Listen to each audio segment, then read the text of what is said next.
Hey, everybody. I am back, recovering from a little bit of illness, but my strength seems to have returned, and we've got plenty of important things to talk about.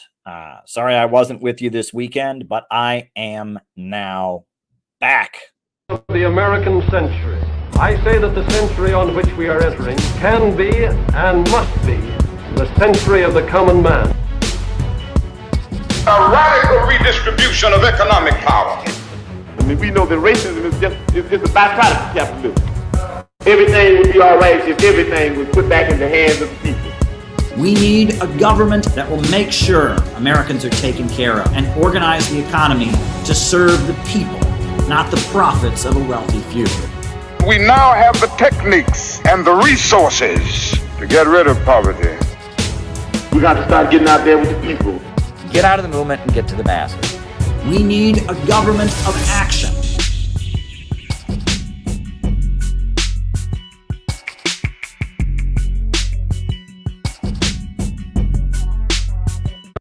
Welcome, everyone.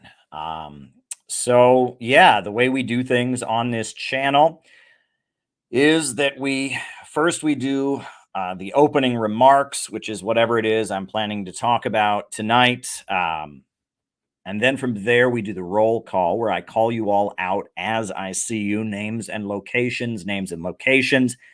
And then from there, I answer your super chat or Rumble rant questions for the remainder of the show. It is you guys who make the second half of the show.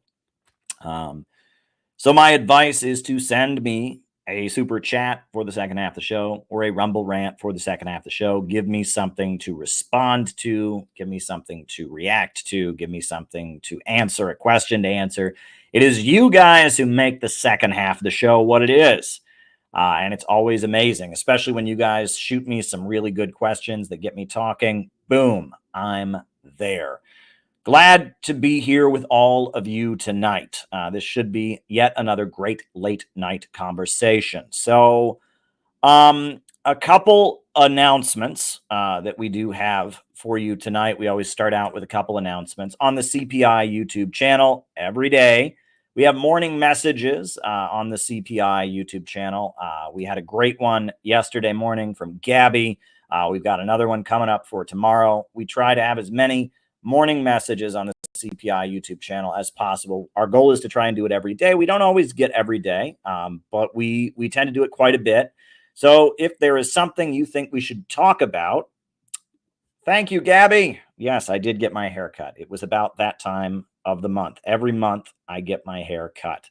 And it was about that time. The beard was getting bushy. The hair was getting a little bit too big to manage. And so it was time to go to the barber. But yes, it is every morning we try to do on the CPI YouTube channel a morning message. So go and subscribe to the Center for Political Innovation YouTube channel for the morning messages.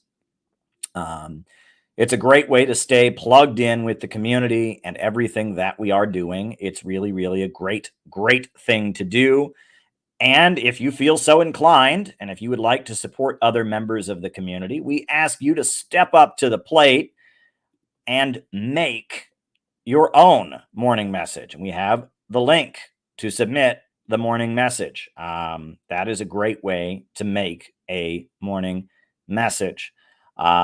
So please submit a morning message. We need more morning messages, way to stay plugged in with the membership of the organization. And then in addition to that, it is not too late to register for our great upcoming weekend workshop. It is going to be absolutely awesome. It'll be in the Chicago area. It will be this Saturday, just a few days from today. We will be in the Chicago area for an all-day workshop. There will be good food to eat. There will be good music to listen to, and it will be awesome. It will be absolutely awesome. It'll be tremendous. It'll be absolutely tremendous. It'll be great. It'll just be downright great. Catered food, music. Peter Coffin is there. I'm there. Great presentations. It's going to be amazing. but we need you to be there. You need to register. It's not the kind of thing you can just walk into, right? There's, security procedures in place. So we would like you to register. Go to the link below or the link down below in the description and register for the event. We would love to have you registered and to attend the event. It's not every day we do one of these. So please sign up, register so that we can bring you there. We've had some new registrations over the weekend. I think it's going to be phenomenal. I'm very, very, very excited. We still need to figure out the catered food. That's one thing I just remembered.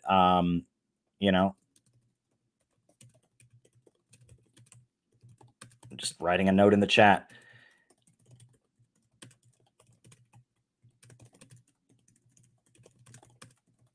Writing a note in the chat to remind myself, I got to get the food figured out. We always try to do nice food at our events, right? I am of the feeling that if we're going to feed people, we don't go on the cheap. We feed them nice. We want people to know that if they come to a CPI event, they're going to be well taken care of. So we need to find a good caterer in the area. That's one thing I've been keeping track of for our upcoming workshop. The theme is working families first, build the economy, not the empire. So I hope that you'll be there to eat some of this good food that we are going to figure out. Just remembered that we gotta nail down the food part, but everything else seems to be in order. We got the packets for everybody. We got the t-shirts for everybody. We've got, we've got great presentations and group discussions planned. We've got a great musician who's going to be there. This is going to be good all around. This is going to be great.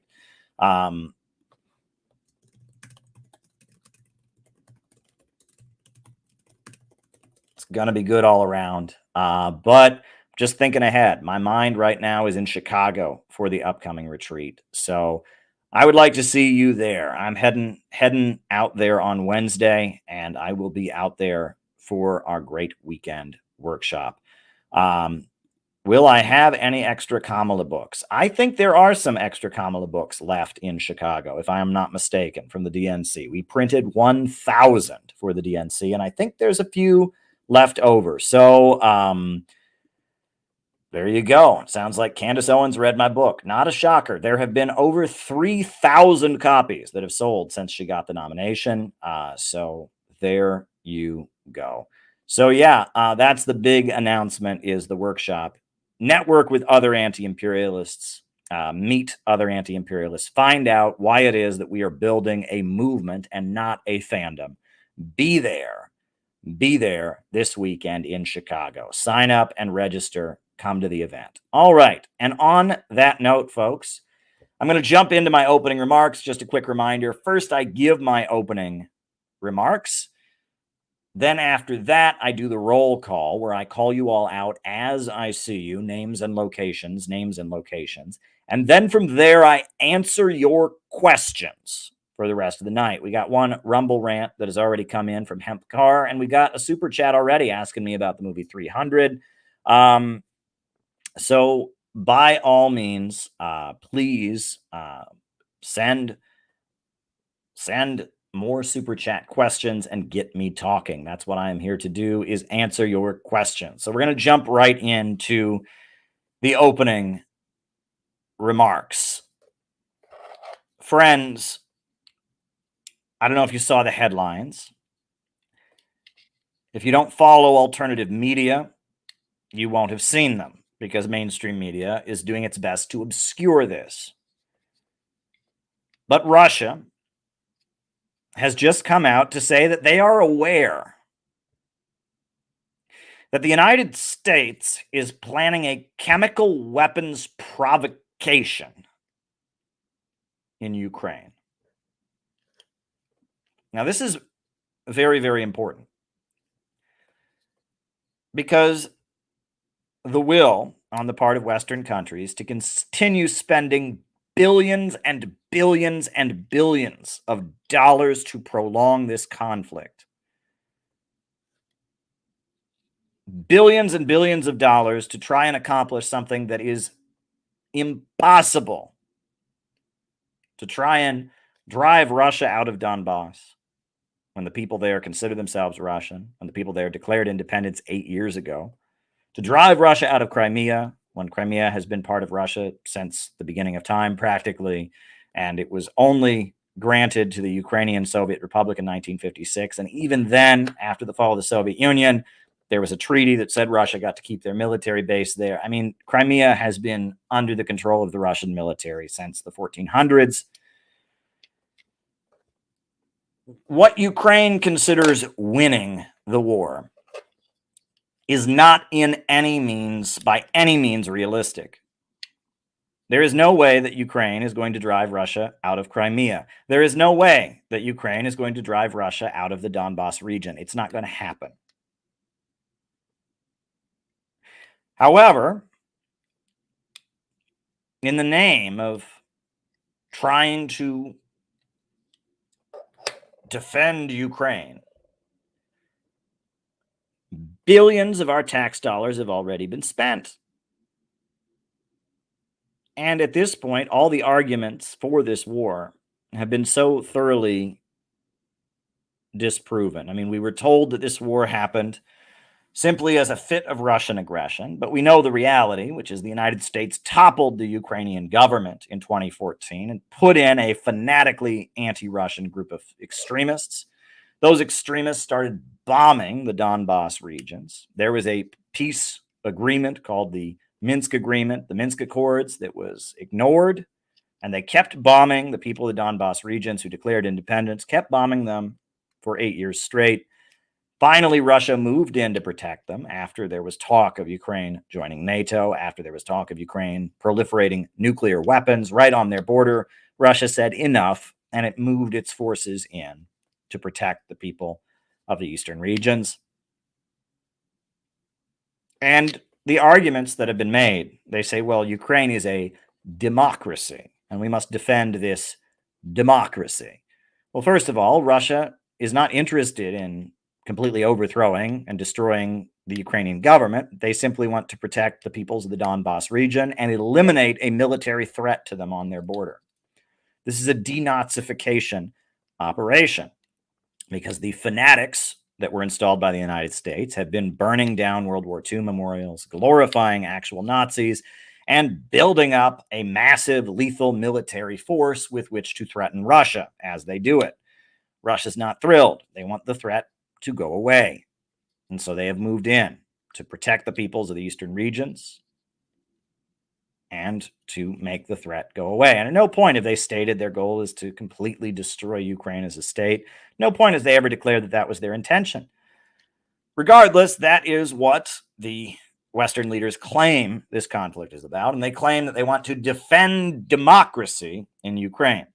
Right now in Ukraine, all the opposition parties have been outlawed. That doesn't sound like democracy. Ukraine just outlawed the biggest religion in the country, the Orthodox Church. The people in Ukraine have been practicing the Orthodox Church since the time of the Roman Empire, since the time of the Byzantine Empire. But that religion has just been outlawed. So there's no freedom of religion. There's no freedom to vote for any political party. There's not even elections. They just canceled the elections.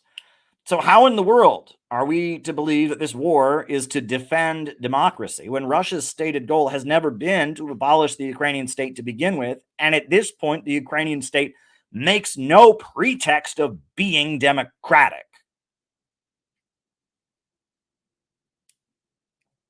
I mean, the justification is absurd there. There is no basis for billions and billions of dollars of American tax dollars and billions of valued lives. I mean, hundreds of thousands of valued lives to be wasted in this conflict anymore. There's nothing for the United States to gain. There's nothing for you and me to gain by spending billions of our tax dollars on this. There's nothing for Western Europe to gain. And they continue to make outrageous claims. Putin's going to march into Western Europe. No, he is not going to do that. He would have no gain at all from having a war with the NATO alliance, from trying to conquer France and Britain. That's absurd. Putin has nothing. There's nothing in that for Putin. Right? That would be a World War III scenario in which nukes went off. That would be the end of humanity. They say, well, Putin wants to destroy Ukraine. No, he doesn't. And in fact, he drew several red lines and said, if you adhere to these red lines, we won't even go in and move in this situation. I mean, the whole thing is outrageous. So now we understand. Russia has come forward saying that they have very, very solid proof, on the one hand, that Ukraine has been using chemical weapons throughout this war, which we should not be surprised about. Victoria Nuland admitted on the floor of the U.S. Congress at a congressional hearing, she admitted that Ukraine has bio labs that could be used for military purposes. So we know that Ukraine was developing chemical and biological weapons because the U.S. government has admitted this. And Russia says they have evidence that chemical agents and chemical weapons have been used on the battlefield by the Ukrainians already. But now we understand that Russia is coming forward with evidence that it appears Ukrainian forces are planning to conduct a false flag chemical weapons attack and blame it on Russia as a stunt to get more funding and prolong the conflict. That they are planning some kind of chemical attack, which they will blame on Russia, and that will become the justification for more money and weaponry being sent into the Ukraine conflict. That is how they're going to rejuvenate support for prolonging this ugly war. Now, if you're like me and you follow alternative media, you know this movie has been seen before. We have seen this movie before with Syria. In Syria, every time the Syrian government seemed to be winning, they would have another chemical attack, and that chemical attack would get blamed on the government. And that would be the justification for more support being sent to the rebels and all of that. Now, ultimately, at this point, the Syrian government is victorious. The Syrian Arab Republic remains intact, and the overwhelming majority of those chemical weapons instances have been debunked. But you'll be disturbed because the Organization for the Prohibition of Chemical Weapons, the OPCW, that is an official United Nations outlet or body that oversees chemical weapons. If you sign on to the OPCW and you outlaw, you turn over all your chemical weapons, and then they send inspectors to your country to make sure that you adhere to that. The OPCW was proven in emails that were acquired, that were leaked. Russia discovered that the OPCW was presenting results blaming the Syrian government for attacks when the Syrian government was not necessarily believed to be the perpetrator by many of the inspectors, and that the samples of the chemical weapons that were used were samples that were provided by the White Helmets. And the White Helmets are a U.S. government-funded nonprofit organization that does propaganda work against the Syrian government, against Russia, etc. And so this organization, the White Helmets, would present, oh, here's some dust from the site of the attack. And they would say, oh, yeah, we got it from there. Just trust us. That's where it came from. And their office in Britain or wherever would bring a bag of dirt or whatever to the inspectors and say, oh, yeah, this totally came from the Syrian government. And, the Organization for the Prohibition of Chemical Weapons would test the dirt, and the dirt would match the chemical weapons that the Syrian government turned over to the United Nations back in 2013. And then they'd say, oh, must have been the Syrian government. And Russia would say, why do we trust the White Helmets? How do you know they got it from there? And are the chemical inspectors lying when they said that the Syrian government turned over all of its chemical weapons? And what's going on here? And why would it be from the ones they turned over to you? If they were planning on hiding some chemical weapons, wouldn't it be from other chemical weapons that they had, not the ones they gave you? But no. The OPCW says that the Syrian government carried out the chemical attack. It was the Syrian government. End of story. We must overthrow the Syrian government. And then emails were leaked from within the OPCW showing that many of the inspectors said, we're not sure this is actually the Syrian government. That's not really what this test shows.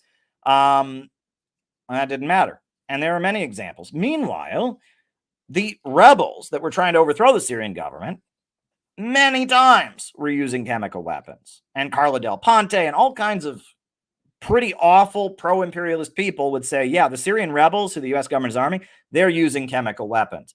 And the U.S. media would go, nah, yeah, that's not important. Let's focus on the Syrian government using chemical weapons. And the Syrian government would say, we didn't use chemical weapons. We gave away all our chemical weapons. We signed the OPCW. And they'd say, oh, yeah, but, this white helmets, they gave this bag. So it clearly, the bag of dirt from the white helmets, it's the same as the ones that you gave. And it's like, yeah, but if we were going to use chemical weapons and give up some and hide some other ones somewhere, wouldn't they be different? They wouldn't be the same chemical weapons. Let's not focus on this. No. OPCW says the Syrian government used chemical weapons. And that's the end of the story. And the Syrian government says, yeah, but the rebels have been using chemical weapons on us the whole time. And we haven't used chemical weapons. And we gave you all of our chemical weapons. In fact, the only way that you know what our chemical weapons are is because you're testing the bag of dirt that the rebels, who are also using chemical weapons, gave you with the chemical weapons we actually provided to you when we gave them up. No. The OPCW says that Syria used chemical weapons, and so that's all there is to it. Syria used chemical weapons. End of story. And it's like the whole world and Gray Zone and others have shown that the Syrian government didn't use chemical weapons. They just didn't do that. And the Syrian president said, look, it wouldn't even make sense militarily for us to use chemical weapons because every time we're accused of using chemical weapons, it's because of the fact that we're winning. And you don't use chemical weapons when you're winning because chemical weapons go everywhere. And so if you control an area, the last thing you would ever do is unleash a bunch of chemical weapons in that area because that would kill all your own people. You tend to use chemical weapons when you're losing, when you're on the brink of being pushed out of the area and you say, fine, okay, we're not in the area anymore. Have some chemical weapons. And right now, Russia is winning a string of military victories on the battlefield. They're retaking cities like crazy. So why in the world, with all their people piling into these areas, would then they go, all right, all of our people are in these areas, let's use ourselves some chemical weapons? That wouldn't make any sense. It wouldn't make any sense, right? Even if the Russian government were, in the kind of maniacal mode where they would use chemical weapons, why would they do it when they're winning? It doesn't make any sense. It doesn't make sense militarily. The whole thing is absurd. Meanwhile, there has been United Nations Security Council meeting after United Nations Security Council meeting, and I cover them for RT, and I listen to what both sides say. I listen to the U.S. side. I listen to the Russian ambassador in Nebenzia. Russia gets up there and they're like, these are all the biolabs that they have in Ukraine. And this is where they take disabled people and do chemical weapons experiments on them. And this is how they're designing bioweapons that are to be used on people of certain races. They've got a special bioweapon for Chinese people. They've got a special bioweapon for Russians. They've got a special bioweapon for Africans. And this is really evil what these Ukrainians are doing. And they're torturing, people in mental hospitals, and they're torturing them with these chemical weapons and using them as sheep, and they're doing all these evil things. And Russia presents evidence and papers and documents showing all the evil things the Ukrainians are doing with these biolabs and all of this. And Victoria Nuland gets on the floor of the U.S. Congress and admits, oh yeah, Ukraine has biolabs. She admits it. But then, after Russia presents all this evidence, it gets back to the United States. Russia's up there spreading conspiracy theories again. They're spreading conspiracies. They probably read that on the internet. And it's like, whoa, that's all you got? I mean, you've got no proof that what Russia's saying isn't true. You got no, it's just that Russia said it, didn't they? And we all know Russia's bad. Don't you watch CNN? So if Russia says something, it's not true. Well, we all know that even if, let's accept the premise, even if Russia were bad people sometimes say true things. Right? I mean, I bet Hitler could do basic math. 2 + 2 = 4. And if Hitler were to say 2 + 2 = 4, would 2 + 2 then equal 5? Of course not. Right? Things don't become false because the person who said them you don't like. But that is how Western media wants us to think. If Russia says something, it can't be true because Russia said it. And if we say something bad about Russia, it must be true because you don't think Russia would be telling the truth, do you? I mean, that's how they frame the argument. So you can literally accuse Russia of anything on American television. And the second you say, wait, I'm not sure. Oh, are you spreading Russian propaganda? That's the way they frame this argument. So Russia is up here and they're saying they're about to stage a chemical attack. And civilians will probably die in this chemical attack. And they're going to say we did it. And we didn't do it. And They did. And they've been using chemical weapons throughout this war. They have been using chemical weapons. We've been presenting evidence at the UN over and over and over again of the just absolutely atrocious crimes against humanity, the biolabs and everything. And mainstream media is ignoring that. Western media is responding and all of that. But no, I mean, you can't make this up. I talked about biolabs. I remember I talked about biolabs after Victoria Nuland, said it on the floor of Congress. And I got people claiming I was spreading Russian conspiracy theories. There was actually, Sophie from Mars, the bread tuber, even made a hit piece video, like making fun. Oh, look, they spread this crazy conspiracy theory about biolabs. It's not a conspiracy theory. Victoria Nuland said it on the floor of Congress. Marco Rubio asked her about the biolabs, and she said it, right? And I mean, this is actual footage from C-SPAN of, if anyone doubts that Ukraine has chemical weapons and is involved in chemical weapons research, show them this video. And unless you think that this is like paid actors, well, anyway, let's watch. I only have a minute left. Let me ask you, does Ukraine have chemical or biological weapons? Ukraine has biological research facilities, which, in fact, we are now quite concerned Russian forces may be seeking to gain control of. So we are working with the Ukrainians on how they can prevent any of those research materials from falling into the hands of Russian forces should they approach. I'm sure you're aware that the Russian propaganda groups are already putting out there all kinds of information about how they've uncovered a plot by the Ukrainians to release biological weapons in the country and with NATO's coordination. If there's a biological or chemical weapon incident I only have a minute left. Okay, listen to this. Now, unless you think this is an actor, that Putin hired an actor and an actress to look like Marco Rubio, the senator from Florida, to look like Victoria Nuland, the former deputy secretary of state, and staged this whole thing, you know that the source for the claim that Ukraine is developing very dangerous chemical things in biolabs, she won't say weapons, and that these things that are so dangerous, they're worried about Russia getting their hands on them. This is right here. Let me ask you, does Ukraine have chemical or biological weapons? Ukraine has biological research facilities, which, in fact, we are now quite concerned Russian forces may be seeking to gain control of. So, unless I falsified that clip, unless you can claim that somehow that's a deep fake, that is a real clip, right? And you'll notice anyone who tries to debunk this immediately tries to take that clip and say, and by that, they mean that COVID was invented. No, I didn't say that. It has nothing to do with COVID, right? Has nothing to do with COVID. There's other stuff about COVID we can talk about some other time. This has nothing to do with COVID. And they always try to say, well, by that, no. Is that clip real or not? Because in that clip, I pretty clearly saw a member of the U.S. Senate and a high-ranking figure in the U.S. State Department confirming that there are biolabs with military value that they're afraid of Russia getting their hands on in Ukraine. So, the scandal about chemical weapons in Ukraine should have been the second that clip came out. But instead, they just accuse anyone who ever mentioned that clip of spreading conspiracy theories. No, there was literally a documentary made about me and Peter Coffin and George Galloway where they attacked us for this clip. I will show it to you later in the show. I'll show you. They attacked us just for mentioning that this existed. We didn't make that clip up, guys.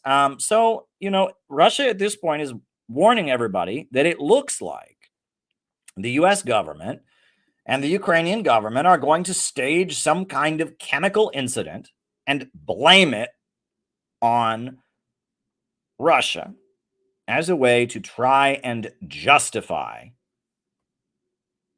prolonging this conflict. And I got to ask questions because the timing is also interesting, right? The timing is also interesting, right? Because we all know that there is an election happening in the United States. And we all know that one of the major differences between the candidates is that one of the candidates is not excited about sending more weapons to Ukraine. And he says he will sit Putin and Zelensky down and he'll end this thing.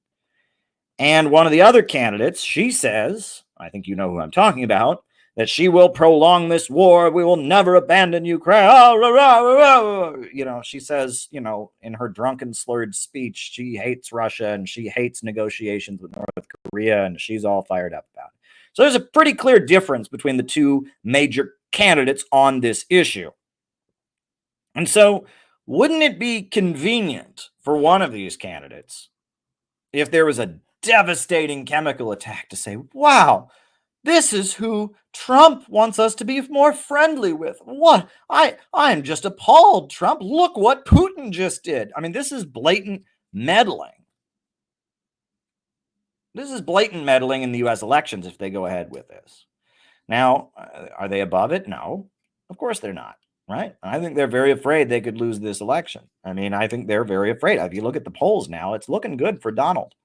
Right? Donald just went back to Butler, Pennsylvania to have a triumphant rally at the site of his failed attempted assassination from July 13th. Donald's looking really, really good right now. And Kamala Harris is not looking so good. Now, it's still pretty close, right? Never say never. And I'm not promising you this is going to be a fair election. I know you're not supposed to say that. Caleb, you won't accept the results. I didn't accept them in the year 2000 when the Supreme Court gave it to George W. Bush, when it later showed that Al Gore had the right number of votes in Florida. I have questions about all kinds of elections. And I'm at the point where, there was a lot of foul play in the 2020 elections. And at the time I said it looked like Trump lost, but there was still some foul play. I'm at the point where I'm wondering if Trump was a legit winner. And then the bombshell we found out is that, okay, regardless of how the votes went, we know that there was a major news item about one of the candidates, which was that Hunter Biden's son had a laptop full of awful stuff of him smoking crack and having sex with prostitutes and Chinese business deals and Ukraine business deals and all kinds of stuff. And that story should have been the October surprise. And that story should have gone viral. And that story should have won the election for Trump. But it didn't, because the FBI went to Twitter and went to Facebook and said, this story goes nowhere. And then a bunch of former intelligence officials all signed an ad saying this is Russian propaganda. And the U.S. mainstream media shut up, obeying the FBI, saying it's a Russian propaganda story. And now we know that it's a true story. It was a true story all along. Hunter Biden is a crooked individual. Hunter Biden was involved in all kinds of criminal activities.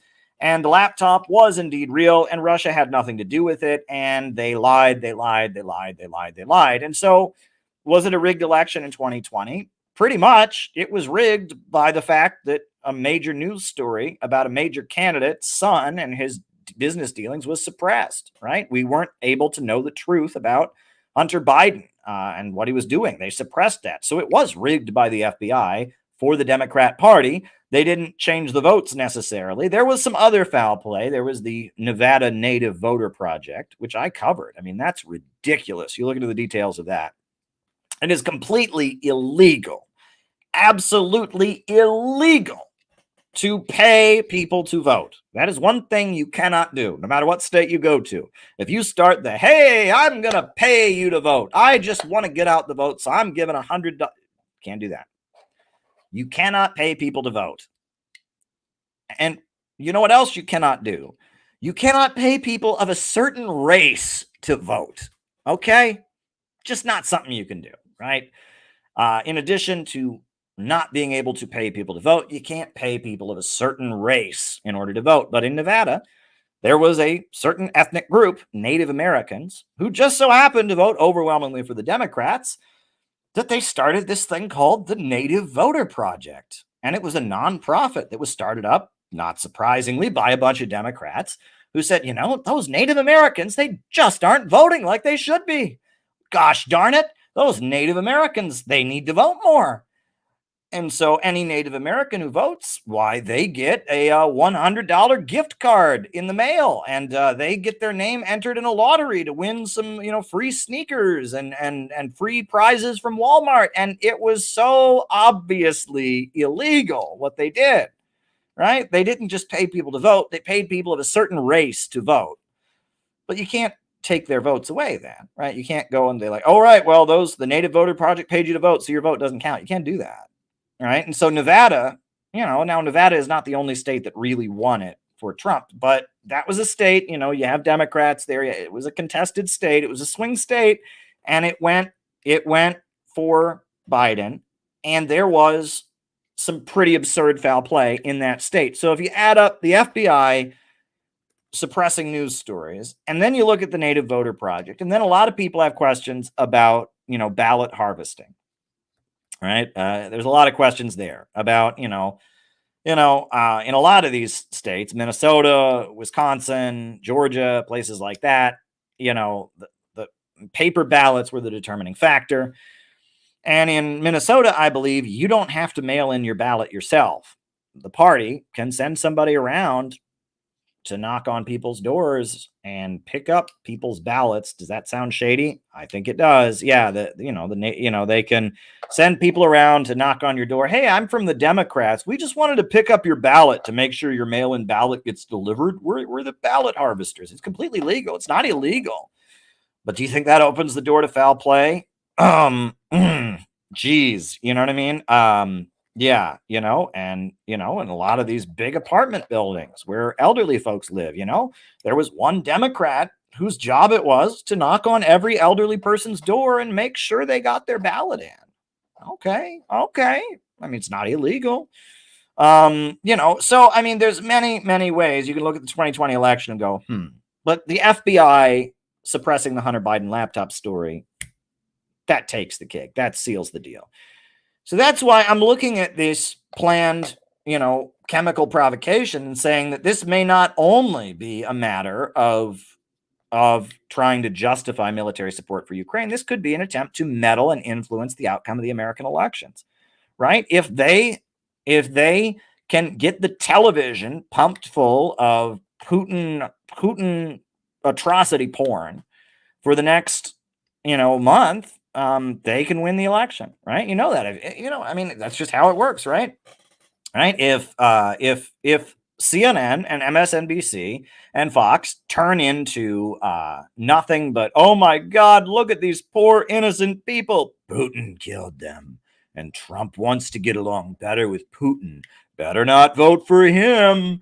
If they can run that story for a month straight, that could help influence the election, seal the deal for Kamala Harris. And so we have to be on guard against this. Like, I don't know if they're going to go ahead with it. The fact that Russia got ahead of this, the fact that Russia is getting ready to announce to the whole world all the evidence they've got and all of this, makes me think that maybe they won't go ahead and do it. But maybe they will. I don't know, right? We don't know how these things work, right? But the fact that Russia got ahead of this, somehow Russia, their intelligence services or whatever, found out that the U.S. government was planning this staged chemical provocation, and they've announced it to the world, and they're going to present evidence to the world pretty soon at an international venue. That makes me think that they won't get away with this. But I don't know. Honestly, they might get away with it. They might still go ahead and do it. I don't know. But I'm telling you, it would make zero sense for Russia to engage in a chemical weapons attack right now. Ukraine has been using chemical weapons the whole goddamn time and testing chemical weapons in these biolab facilities, developing racial chemical weapons. I mean, they have been doing some pretty evil shit this whole time with chemical weapons. And everyone, just mainstream media and U.S. leaders and all that, just pretend they don't know about it. And they just go, oh, Russia said that. You don't believe anything Russia would say. So we're at the point where we'll just have to see. Russia says that this chemical weapons provocation is being planned and that they're getting out in front of it. and that they're going to show the world the evidence. And I hope that this leads to U.S. leaders saying, okay, if we do it, everyone will know it's us because Russia announced we're going to do it and they don't do it. That's what I'm hoping. I hope that this is one of those situations. And I will say there have been some weird moments, right? I am thinking about this. This comes to my mind. Actually, there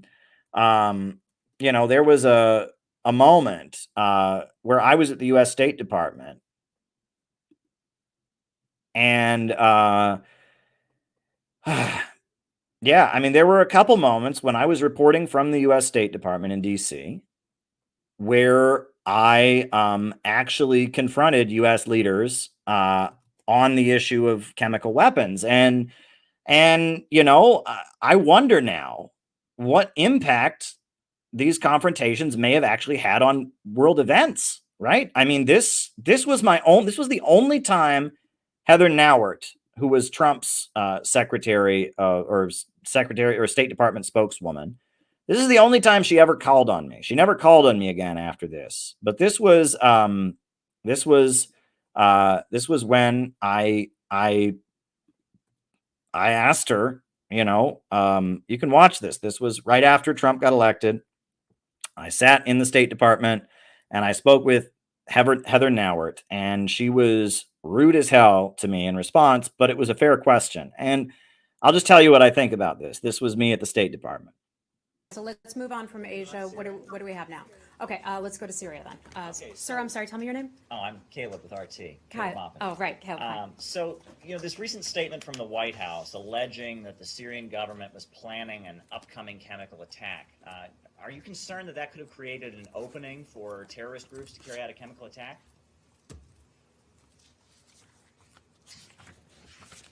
No. You're not concerned, even though al-Nusra, al-Qaeda groups have been using chemical weapons in Syria? That's documented? No.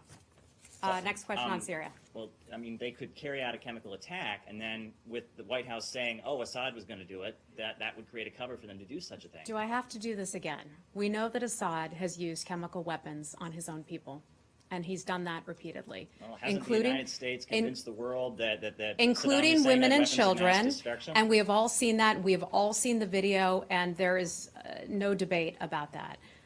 Okay. So I'm going to. Didn't Assad give up his chemical weapons in 20said Didn't that happen? No. That didn't happen? So the OPCW let's go over to you. Anything else on Syria? Yeah. Said before, are you saying that al-Qaeda has not used chemical weapons? I'm not going to get into this conversation with you about this because no. You want to have a debate, okay, about a hypothetical. Okay, and I'm not going to get into a debate. That there's a pending chemical I'm not going to get into a debate about a hypothetical. But if you announce that, then they could carry out an attack, and it would look like the government did it. I mean, isn't that a real possibility? If you want to try to make excuses for the Assad regime, go right ahead. You've got a lot of cameras on you right now. I'm talking about al-Qaeda. Okay, and I'm not going to spend all our folks' time having that conversation. We all know here in this room that Bashar al-Assad is responsible for chemical attacks on his own people, including women and children. We are not going to debate it beyond that. Al-Qaeda, horrible too, but what we're talking about right now is Assad and Syria. Well, I asked you about Al-Qaeda. Next That's question. what I was asking for clarification. Something else on Syria? Russia? Okay, let's go to Russia. Yeah, so she just responded with this, oh, everybody knows Assad is bad. And I'm saying, no, the White House announced that there's an upcoming chemical attack and says that it's going to come from the Syrian government. Why would you do that? Because then that creates an opening for somebody else to do a chemical attack. And they said, oh, well, see, we told you the government was going to do it. Well, you'll notice that following that, there was no chemical attack. So that makes me wonder, was there actually a planned chemical attack they were going to do and blame on the government? But then me and other Russian media outlets got up there and said, hey, hello, blah, blah, blah, blah, blah, and that caused them to not do it. Honestly, there could be people that were going to die in a fake chemical attack who didn't die because of that interaction. Right. And I'm just realizing that now as I'm talking to you all, I was up there saying, hey, isn't it a little irresponsible to be announcing, just so everybody knows, within the next 2 hours, there will be a chemical attack and we know who did it. That's very irresponsible because that creates an opening for somebody else to do the chemical attack. Not a very responsible thing to do. And I just pointed that out. And she, of course, lost her mind. How dare you? You saw how rude she was to me. But I held my own, held her feet to the fire. She was certainly impolite and certainly rude. But, that was a great interaction. Very proud of my work. Here's another interaction I had with Mark Toner about the issue of chemical weapons, chemical attacks.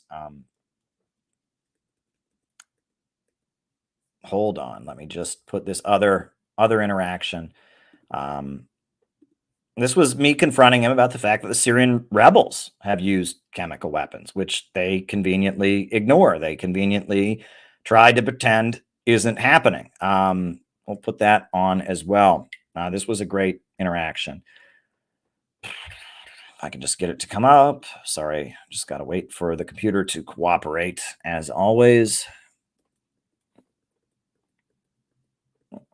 Okay. Yeah, this was an interesting exchange.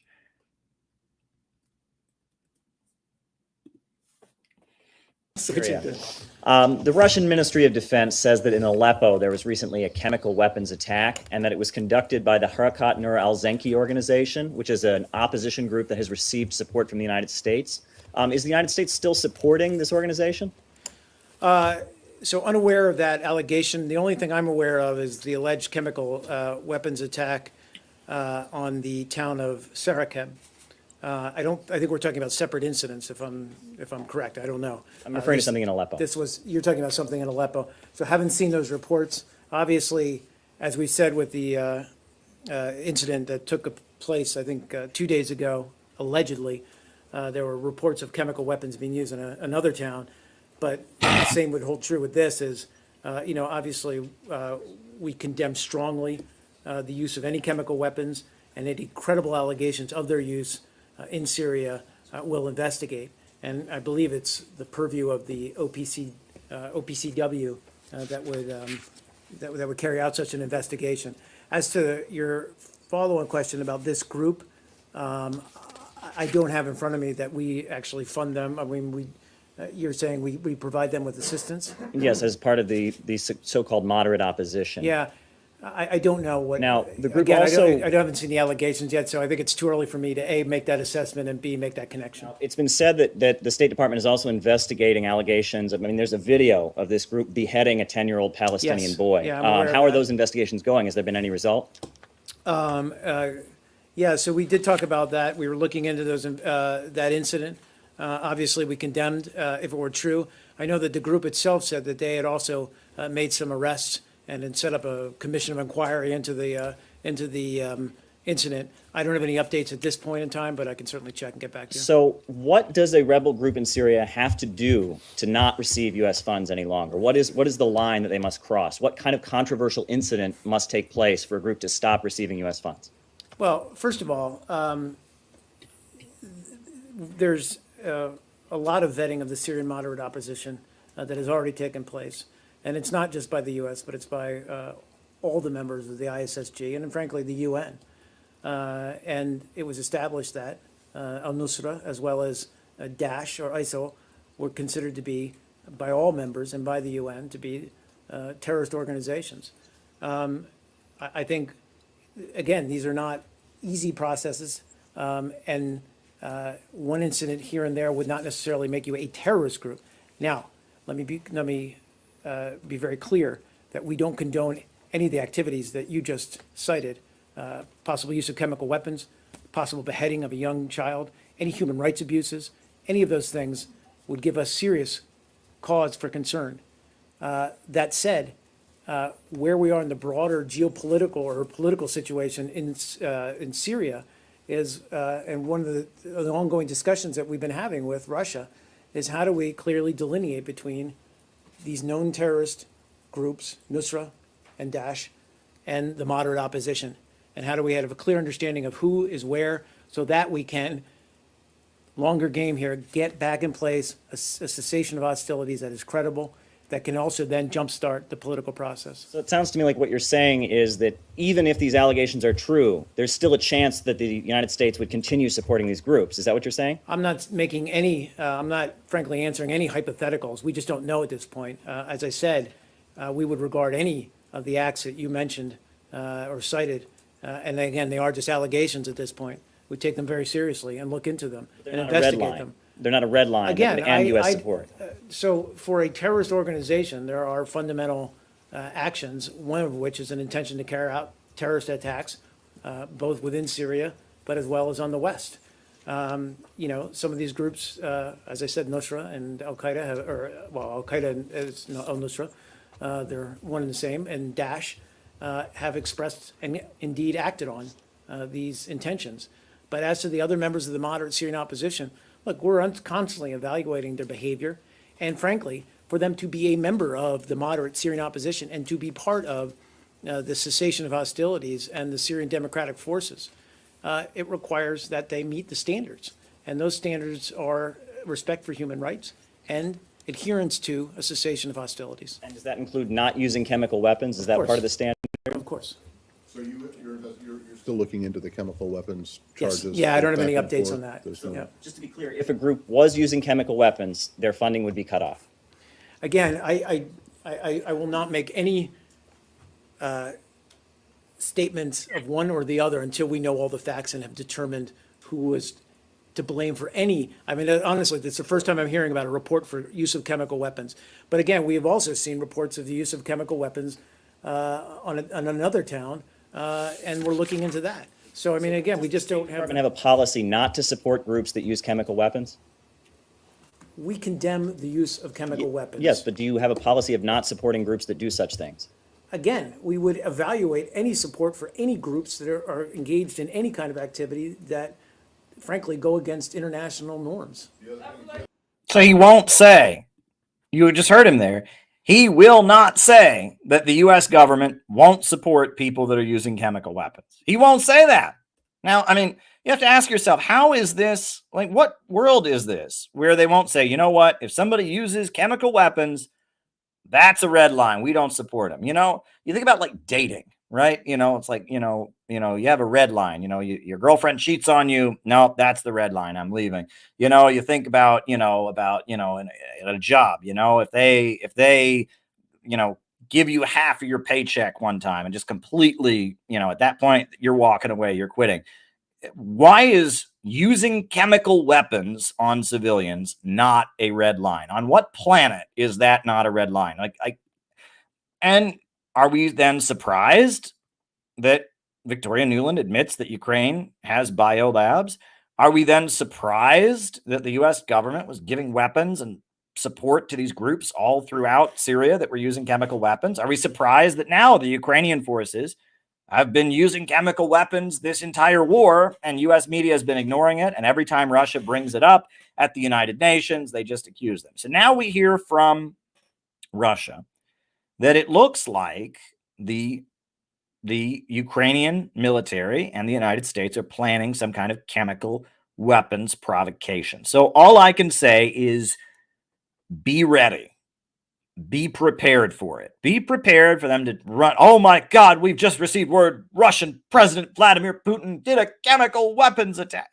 Just get ready for that because they still might do it. Now, it may be that Russia has gotten ahead of this and it doesn't happen. But that said, they still might do it. So we just have to be ready. We have to be ready to push back against the propaganda avalanche that might be coming. Right? That's what we've got to do. Right? There may be a propaganda avalanche coming. And it may be that we need to push back against it. So I don't know. Folks, I'm at the point where I don't know. I don't know. I mean, nothing surprises me at this point. I mean, I don't know. A lot of things in my life are up in the air right now, and I don't know what's going to happen. I do know that, inshallah, as they say, I'm headed to Chicago area next week to put on a workshop. I know that. I know there'll be a good crew of people there. We're going to have a great workshop. I know that's going on. So, I hope you all join me at the workshop. And before we get to me answering questions, doing the roll call and answering questions, I do want to tell you about our new project. I told you all last Wednesday that we were going to launch a new project, and we did. Shout out to Phil. Shout out to Briggy. Shout out to Noah. Shout out to Irving. It was a great day. We did something good. We did something good. We had a good activity, I would say. We did something good. And I told you that we were going to have a full quality video of it at some point. Well, we do have full quality video of it already. So if you haven't seen that full quality video, I'm going to show it to you. And I'm going to tell you why we did it and why it is so gosh darn important. So hold your horses, as they say. Let me see if I can I don't think I have to download it again. I think I can just put the video here. Let me see. Can I?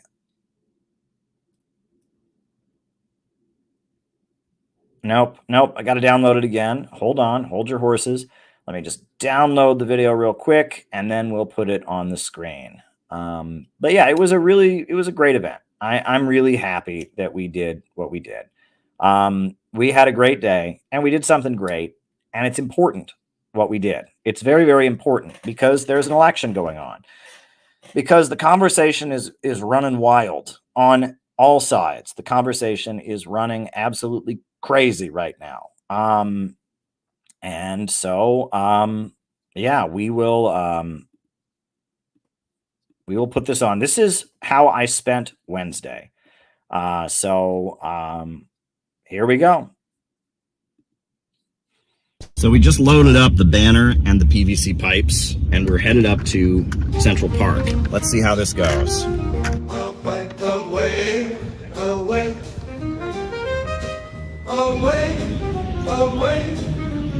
We have the banner out, and now we're getting the zip ties on. How's it going, guys? All right. 1, 2, 3. Beautiful. Nope, it's not gonna hold.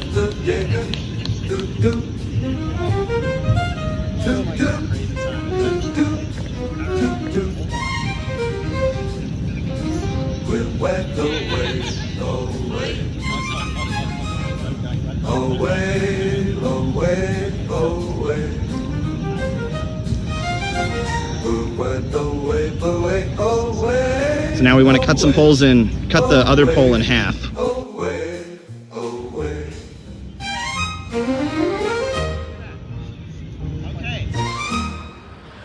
All right, so we're here at Trump Tower. Noah and I made it. We seem to have lost track of Phil along the way. He stopped to buy some water.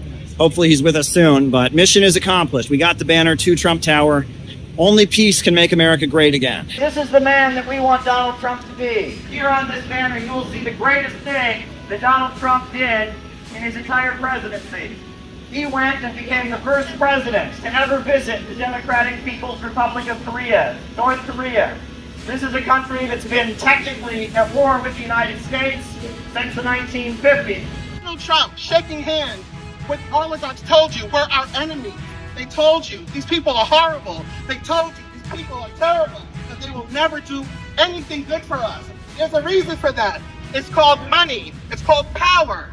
They want to weaken you mentally. They want to capture your spirit, stomp you out, and tell you, why bother? Why get out of bed in the morning? Why do anything worthwhile?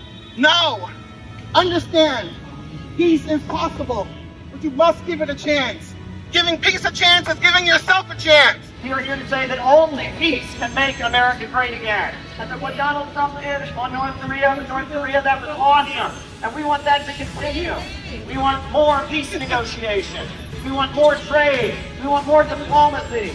The real America is not with the bankers. It's not the criminals on Wall Street. We don't control our government anymore. And our republic is being run by powerful forces that are very much unelected or subverting our democracy. Rebuild America. Rebuild our country instead of bombing countries around the world. We need Donald Trump to stand up to the military-industrial complex. We need Donald Trump to stand up to the war lobby. We want to put America first and not the criminals who are lining their pockets on Wall Street with American taxpayer money to go bomb children overseas. Believe the oligarchs at your own peril. Believe them and sleep under a bridge. Believe them and not have a job. Believe them and understand you'll never have health care. Believe them and see what you get. Let's believe in one another. Let's believe that peace is possible. It's going good. I mean, people have been reacting well. Small crowds will form when we have the bullhorn out, and then we'll take a break for a little bit and they'll disperse. Earlier, the Secret Service came by. I thought that was interesting. I think we're making an impact. Russia's not our enemy. China's not our enemy. North Korea is not our enemy. Our enemy is the war lobby. Our enemy is the military-industrial complex. And if we really love America, we should demand that they take all the money they spend on bombs and tanks and weapons and rebuild this country. Only peace will make America great again. We need to go back to this moment when Donald Trump, the President of the United States of America, went to a country that we have technically been at war with since 1952 and said, let's give peace a chance. We want Trump to be a peace candidate. Every poll says that the American people want peace. We're out here doing amazing work today, speaking out loud and proud about what we should be doing about making the world a better place. I'm really excited about it. Everyone has been amazing. Our message is getting through to people. I heard people actually talking as I walked by, saying give peace a chance. We need jobs and schools and healthcare and education in this country, not wars around the world. Not death, destruction, and militarism. Only peace can make America great again. Why is it that people in North Carolina are left stranded while the National Guard is in the Middle East? America's working families have been left behind while our leaders focus on wars in other countries. America first means working families first. It means no more wars. It means offering a hand of friendship and cooperation to countries around the world. We are out here in front of Trump Tower today to say we deserve that, and we do not want World War III. That's right. They want to weaken you mentally. They want to capture your spirit, stomp you out, and tell you, why bother? Why get out of bed in the morning? Why do anything worthwhile? No! Americans don't want their tax dollars to be dumped into a hole, funding wars around the world so that bankers on Wall Street can play a game of dominating the economies of the world, while Americans are starving in ditches all across this country, while there are homeless people sitting 3 blocks from the White House. In the richest country on the face of the earth, so-called, you have homeless people on every block, on every street, on every city. Why is that? Only peace can make America great again. Only peace can make America great again. Only peace can make America great again. If Donald Trump wants to get back in the White House, he's saying that he needs to do what the American people want him to do, and that is to make peace around the world. Let's stand up for each other. Let's believe in one another. Let's believe that peace is possible. Only peace can make America great again, and this is the man that you want Donald Trump to be. This brought tears to my eyes. I was so moved when it happened. To see the President of the United States and the President of North Korea shaking hands. This is what the new world could be. This is who we want Donald Trump to be. We want him to be a peace president. We want him to be a peace candidate in this election.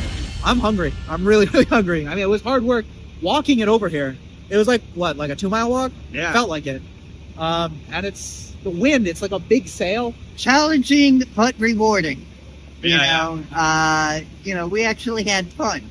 We're the Center for Political Innovation, and we are out here saying only peace can make America great again.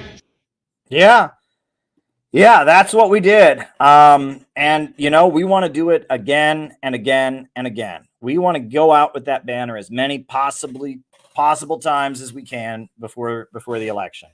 And why is this important, right? I saw people saying you're campaigning for Trump. Not exactly. No, I wouldn't call this campaigning for Trump, because we were saying, Donald Trump, we want you to be this way. We were urging Trump to act a certain way, right? We were not there to urge people to vote for Trump. We were there to urge Trump to be who the American people really need him to be.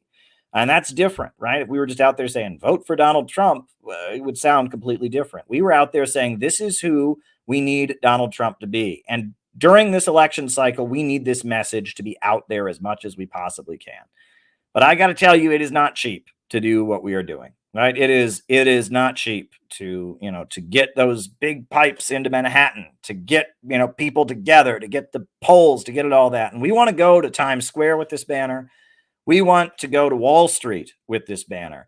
We want to go to Central Park. We want to go to Trump Tower again. We want to go to Union Square with this banner. We want to get this banner everywhere during this election cycle, right? This project shouldn't be just a one-day thing, right? It was hard. It was really hard. Honestly, you all saw that I've been, having allergies and stuff, but I was sick this weekend. It put me over the edge, carrying that banner and getting everything in order. It put me over the edge. I had to take a couple days to just really recover from it. But we need to go out again and again and again and again, because this is the message we need during the election cycle.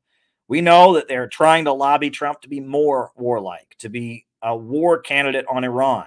They are trying to attack Trump for not being anti-Russia enough. We need to be out there with this unique message. Only peace can make America great again. And that's why we started our GoFundMe. And we got a very generous donation from someone named Ian. He sent $300 and Gabby sent us $8. We need you to step up to the plate and send us whatever you can. $5, $2, $10, $11. We need to get this message out there. And it is not an easy thing to do, right? And we gotta get that car to get the thing into the city. We got to get people from out of the city to come in to help me out. I don't have that many, folks that are here in the city. If we want to get this message out there, right? We need your help.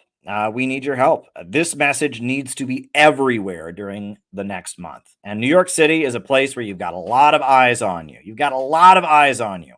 Thousands of people passed us, thousands of tourists. I can even show you some neat pictures. I mean, tourists from China stopped and talked to us.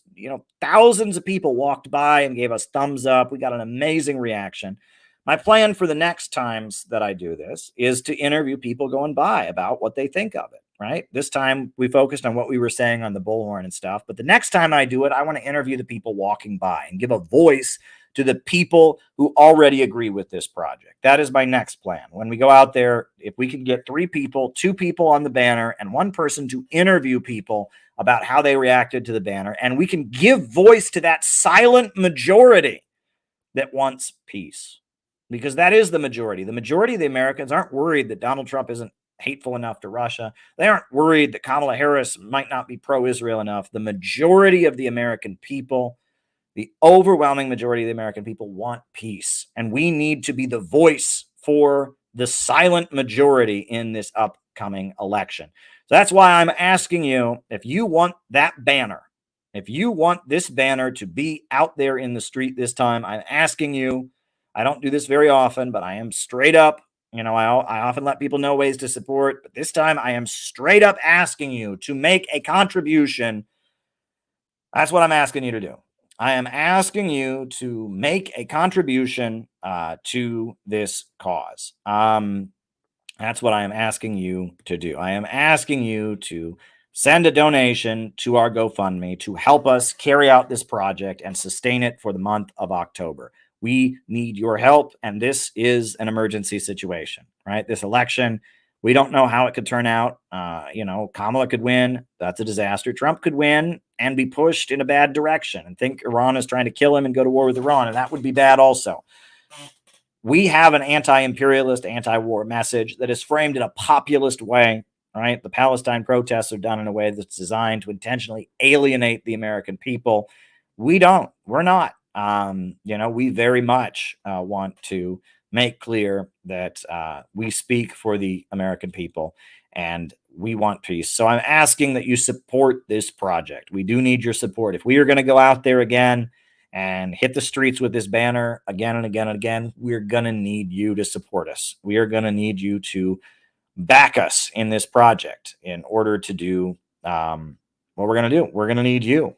We are going to need you. So if you can send me $5 or $10 or $20, that would be great. You don't have to send me a huge amount, but I need a lot of people to just step up and say, that message that you had out there, Caleb, that's the message that we need people to hear. And so because of that, because we liked the message, we are gonna give you some support. We're gonna do that. I know today is October 7th. Okay. I know that. And I didn't want to theme the whole stream around that because I don't want to feed into, the poor oppressed Israel. Oh, poor Israel. I don't want to feed into that. Right. Because what Israel's been doing since October 7th has been pretty awful. But I also feel like, even though I do support the Palestinians, I don't want to celebrate October 7th.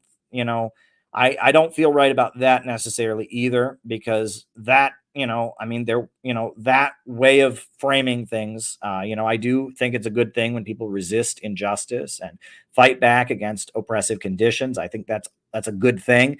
But at the same time, I don't want to appear as if I'm indifferent to people suffering. I don't want people to take that and be able to, use that to say, oh, see, the communists are celebrating terrorism. They want innocent Israelis to die. I don't want that. So I just decided not to theme this stream around October 7th. I just didn't want to do that. I just didn't want to do that for a number of different reasons. I just didn't think that was the right thing to do. But that said, we did talk about October 7th. I mean, we did talk about Israel at Trump Tower. And thanks to Briggy, who was there, we filmed a lot from, Phil did some filming. I filmed, we filmed a lot. I've got this clip. I'm going to show you one more clip from when we were out in front of Trump Tower.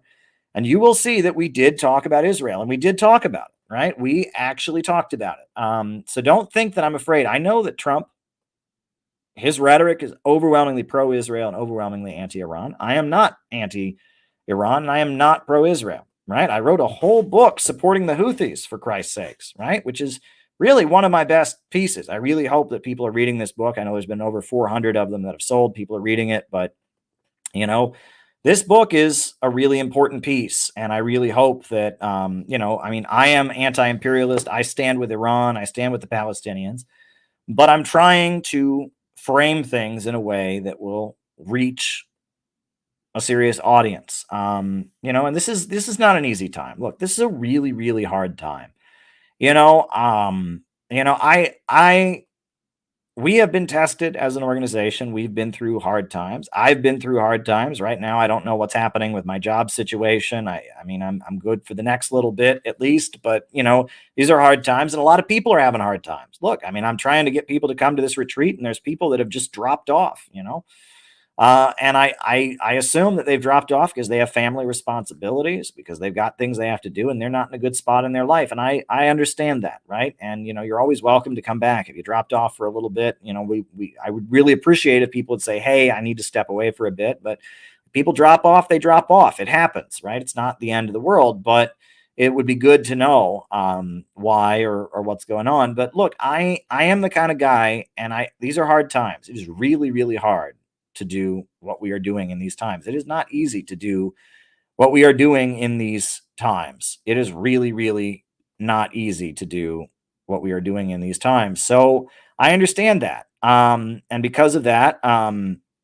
understand that not everyone can do what they're doing, but I do understand now more than ever, it's important to do what we do in these times. Somebody's got to be out there saying this. PSL is not going to say this. They're going to be out there saying, fuck Trump, fuck America, yeah, burn it down, free Palestine. They're going to be out there, just saying things that are popular, not pushing the envelope, not challenging the message, and RFK, he's going to be out there and he's going to be saying what he says, but he's also going to be repeating pro-Israeli, anti-Islamic stuff and anti-Iran stuff. Tulsi, the same thing. Look, only we can do this. Only we can do this. We have to do it. And so we need your support. Getting shot at, coming back in body bags, coming back missing arms and legs. People voted for Trump because Trump said he would stop the wars. People voted for Trump because he's going to stand up to the war lobby. And that is why the deep state is afraid of Donald Trump. And he might agree with them on Israel, and he might agree with them on some points, but they know that Donald Trump is speaking to what millions and millions and millions of Americans feel deep in their bones, which is that the wars have got to stop. The bombing has got to stop. The drones have got to stop. We need to bring our soldiers home. Our military should be in North Carolina, helping the people affected by the hurricane. Our military shouldn't be in South Korea. It should be in North Carolina, rescuing Americans. America first. America first. Our military shouldn't be, in the Philippines. Our military should be here, helping Americans rebuild the crumbling roads and bridges and power plants across this country. America first. America first. People voted for Trump, and they're going to vote for him again because he promises to be a peace president, and that's who we want Trump to be. Only peace can make America great again. Only peace can make America great again. And when Donald Trump took a step toward peaceful reunification of Korea, that was amazing. This is the man we need Trump to be. The world needs Trump to be this man. This was the best thing Donald Trump did. It was the crowning moment of his presidency. It brought tears to my eyes when President Donald Trump and President Kim Jong-un shook hands, the hope of peaceful reunification of the Korean Peninsula. And we hope that Donald Trump takes it even further. We hope that he will bring peace to Israel and Palestine. We hope that he will bring peace to China and Taiwan. We hope he'll bring peace to Ukraine and make a deal and stop sending billions and billions of dollars of our taxpayer money to that conflict. We want Donald Trump to be a peace president. And if he becomes president again, he needs to be this. This is the man he needs to be, and this is why they're trying to kill him. This is why they're trying to kill him, because they don't want him to do this again. But this is what the American people, in their bones, poll after poll after poll, this is who the American people want Donald Trump to be. This is who they want their president to be. The American people are tired of a permanent war economy. They're tired of it. They're tired of the military-industrial complex. They're tired of a government that says Ukraine first, Israel first, Taiwan first, South Korea first, but forgets about the American people. We're here to stand up for working families in this country. Working families who are forgotten, left behind by this economy that gives lots and lots of money to Wall Street monopolies and big international corporations, but leaves our communities behind. You walk through Detroit, you walk through Pennsylvania, you walk through Texas or Ohio or Alabama, and you'll see that the billionaire bankers who are always pushing us into these wars don't care about the American people. They've set up a global system, and they're sending soldiers all over the planet. And Donald Trump is somebody who can stand up to them. Donald Trump went and tried to make peace on the Korean Peninsula, and he says he's going to continue that process. Donald Trump says he doesn't want billions and billions of our tax dollars to go to Ukraine. And we hope that Donald Trump can be a peace president, because we need a peace president, because only peace can make America great again. Only peace can make America great again. Only peace can make America great again. And that is what we are out here to say today. Yeah, so there we go. All right, folks, names and locations, names and locations. I will call you all out as I see you. Who is with us tonight? Names and locations, names and locations. I will call you all out as I see you. Who is with us tonight? Names and locations, names and locations. And I'm going to start answering questions. Jenny in Cincinnati. Welcome, Jenny. Thank you. Lawrence Johnson in Chicago. Have you registered? Am I going to meet you this weekend? Are you coming to the workshop? St. David's, Bermuda. Rice from Adelaide, Australia. Courtney in Northern Virginia. Denver in Minnesota. Hillary in Wales. Dave in San Jose. Seasoned noob in China. Hempcar in Wisconsin, Lionel in Melbourne, Australia, Ryan in Kansas City, Perpetuous in Queens, Joe in Los Angeles, Gus Poyet from Sheppey, England, Gus Wynn in Four Oaks, Anthony in Detroit, Rachel in Winder, Georgia, Michael Windsor in Ontario, Ian in Chester, England, Briggy in Pennsylvania, John McCarthy in Chicago, Saviero in Mexico, Sherry in Cape May, Basel from Basiladonia, Balthazar in Oakland, Alex in Brazil, Los Angeles County, Nico, the Show Me State of Missouri. Welcome, welcome, welcome. Names and locations, folks. Names and locations. I will call you all out as I see you. Names and locations, names and locations. Who is with us tonight? Names and locations. Who is with us? Who is with us? Names and locations. Gabby in Chicago, who is working so hard on the workshop. It is going to be awesome. And I know Gabby is going to do an amazing job. She is on top of this. She's on fire. Gabby is doing great. Names and locations, names and locations. Brooklyn in the house. Bought my plane ticket. See you in Chicago. Wow, Phil, you're going across state lines to see us. That's great. Glad to have you there. You were great helping us out at the rally. That's really great. Good to see you. Good to see you. Names and locations. Names and locations. Glenn McClellan in North Carolina. Welcome, Glenn. Good to have you with us. Names and locations. Names and locations. Names and locations. Seneca, South Carolina. Valen Annenson. Welcome. Welcome, Valen. Welcome. Welcome. Good to see you. Good to see you. Names and locations. Good to see you. Good to see you. I'm so happy to see you today. All right. Names and locations. Anybody else? Names and locations. If not, I am going to start answering people's questions. That's what I'm going to do next. Names and locations. Who is with us? Jorge Vlad in Chicago. Jorge Vlad, are you coming to the workshop? Have you registered, Jorge? Folks, just so you know, the workshop is happening this weekend. It's going to be very, very good. It's going to be great. We're doing it a new way. We're trying a whole new style. It starts early in the morning on Saturday, and it ends late at night on Saturday. It's a one-day thing. Morning, noon, evening. It's going to be good. It's just a one-day event. And Peter Coffin's coming in, and I'm coming in, and Phil's coming in, and other people are driving in from different places, and it's going to be good. It's going to be good.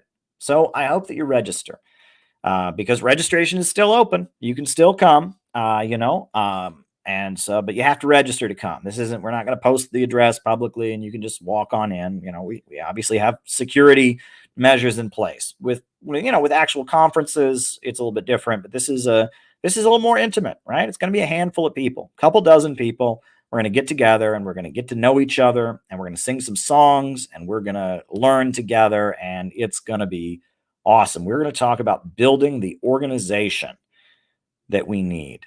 Not an internet fandom, but the organization that can carry out operations like what you just saw there. That was an operation, right? We carry out operations in CPI. That's what we do. We get out there in the streets with banners. We distribute books at the Democrat convention.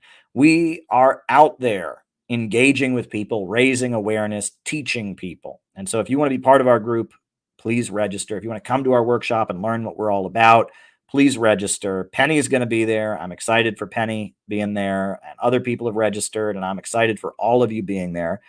But you don't want to miss this. You really, really don't. You don't want to miss this, because we are doing something special, and we have something special to offer. So I hope that you will register and come to the workshop. Now, I am going to start answering people's questions. Forgive me, I'm still getting over that cold. I know that's gross. I do apologize, but but it is what it is. But all right. So first, is the movie 300 anti-Iran propaganda? I would say yes.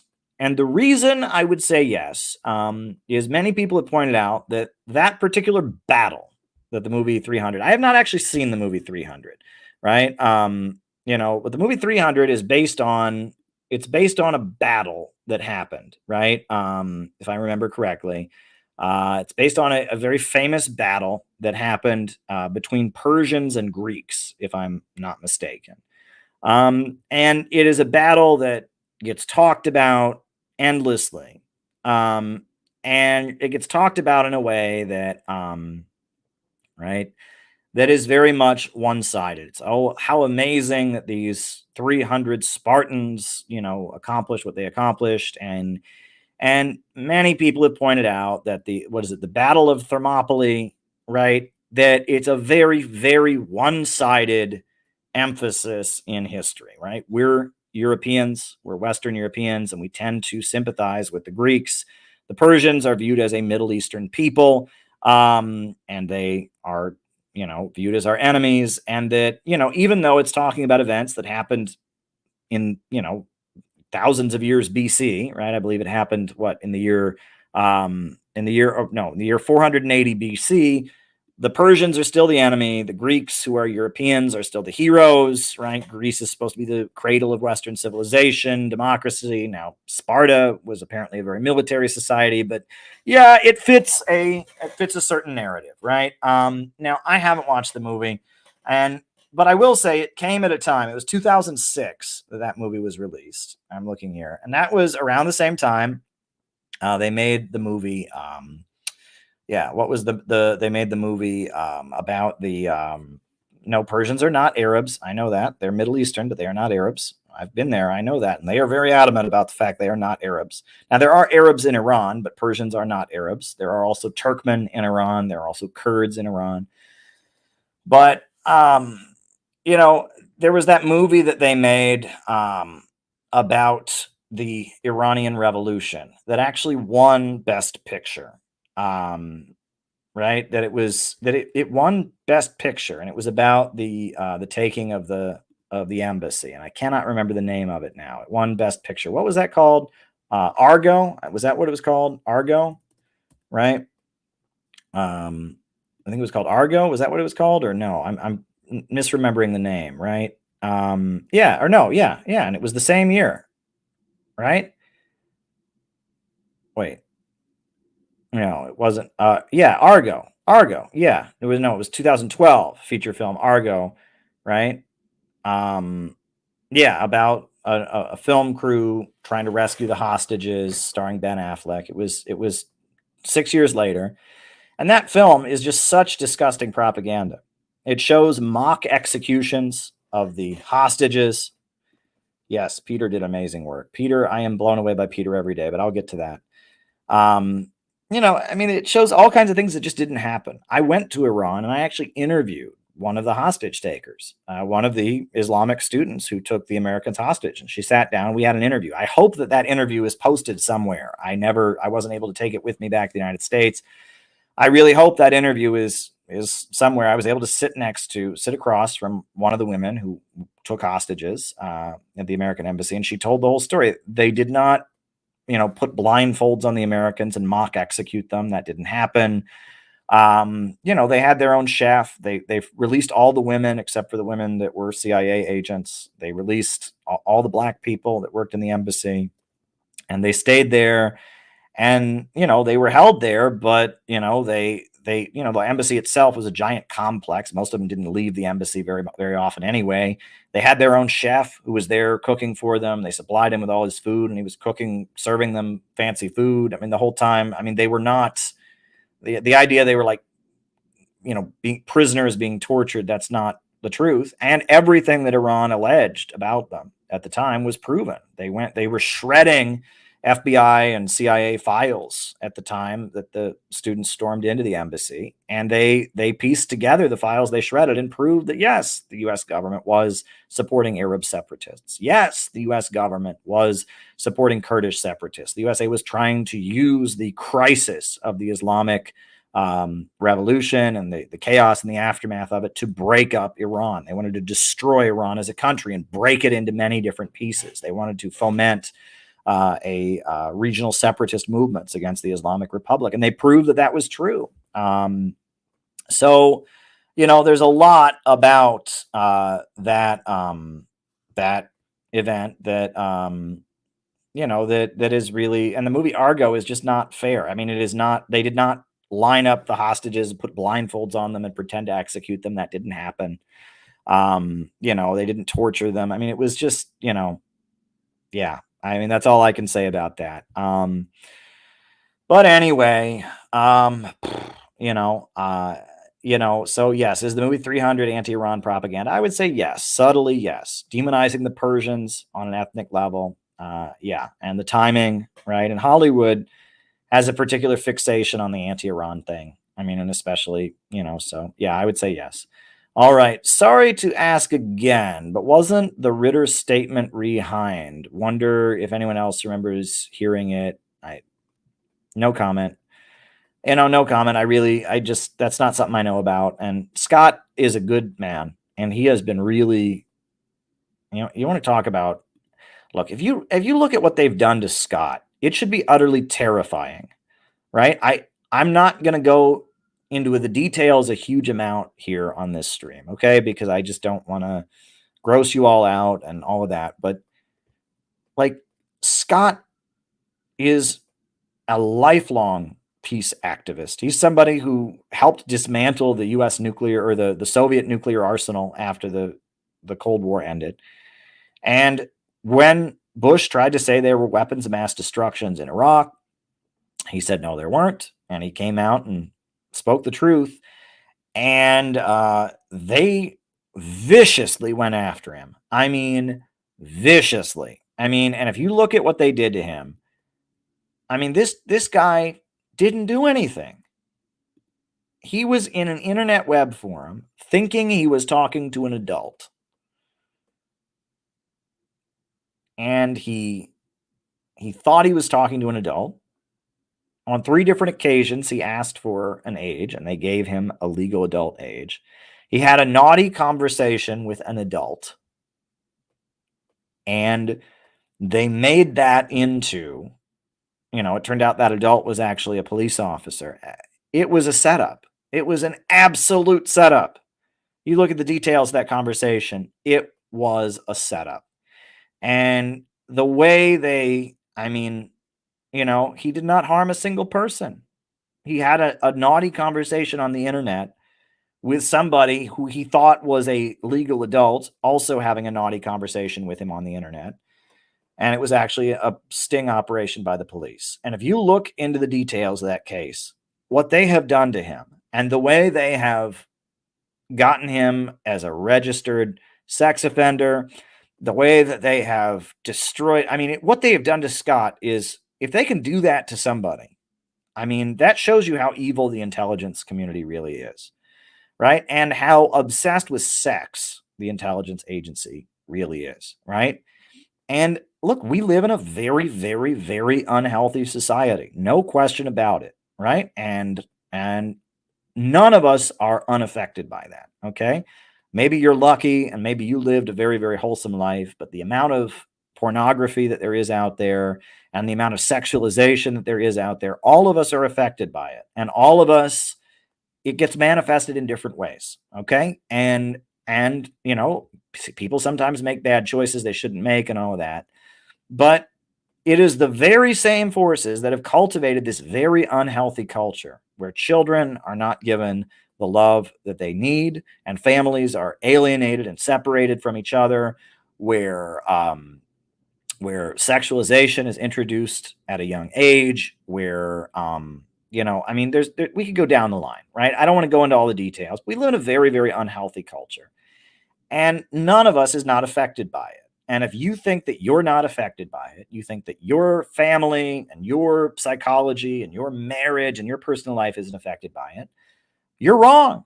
You're just dead wrong. And you can say that, oh no, I just look the other way. Well, okay, good for you, but you're affected by it to some degree or other. And so if you look at what they have done to Scott, right? If you look at what they've done to him, right? This guy, what did he do? He had a naughty conversation on the internet with a legal adult police officer. And they used that to send him to prison. And from there, he's been tarred with this, and he's a peace activist, and he continues to be a peace activist, and he continues to stand up for truth. And now they've raided his home. They're talking about charging him with being a foreign agent of Russia. We have to support Scott.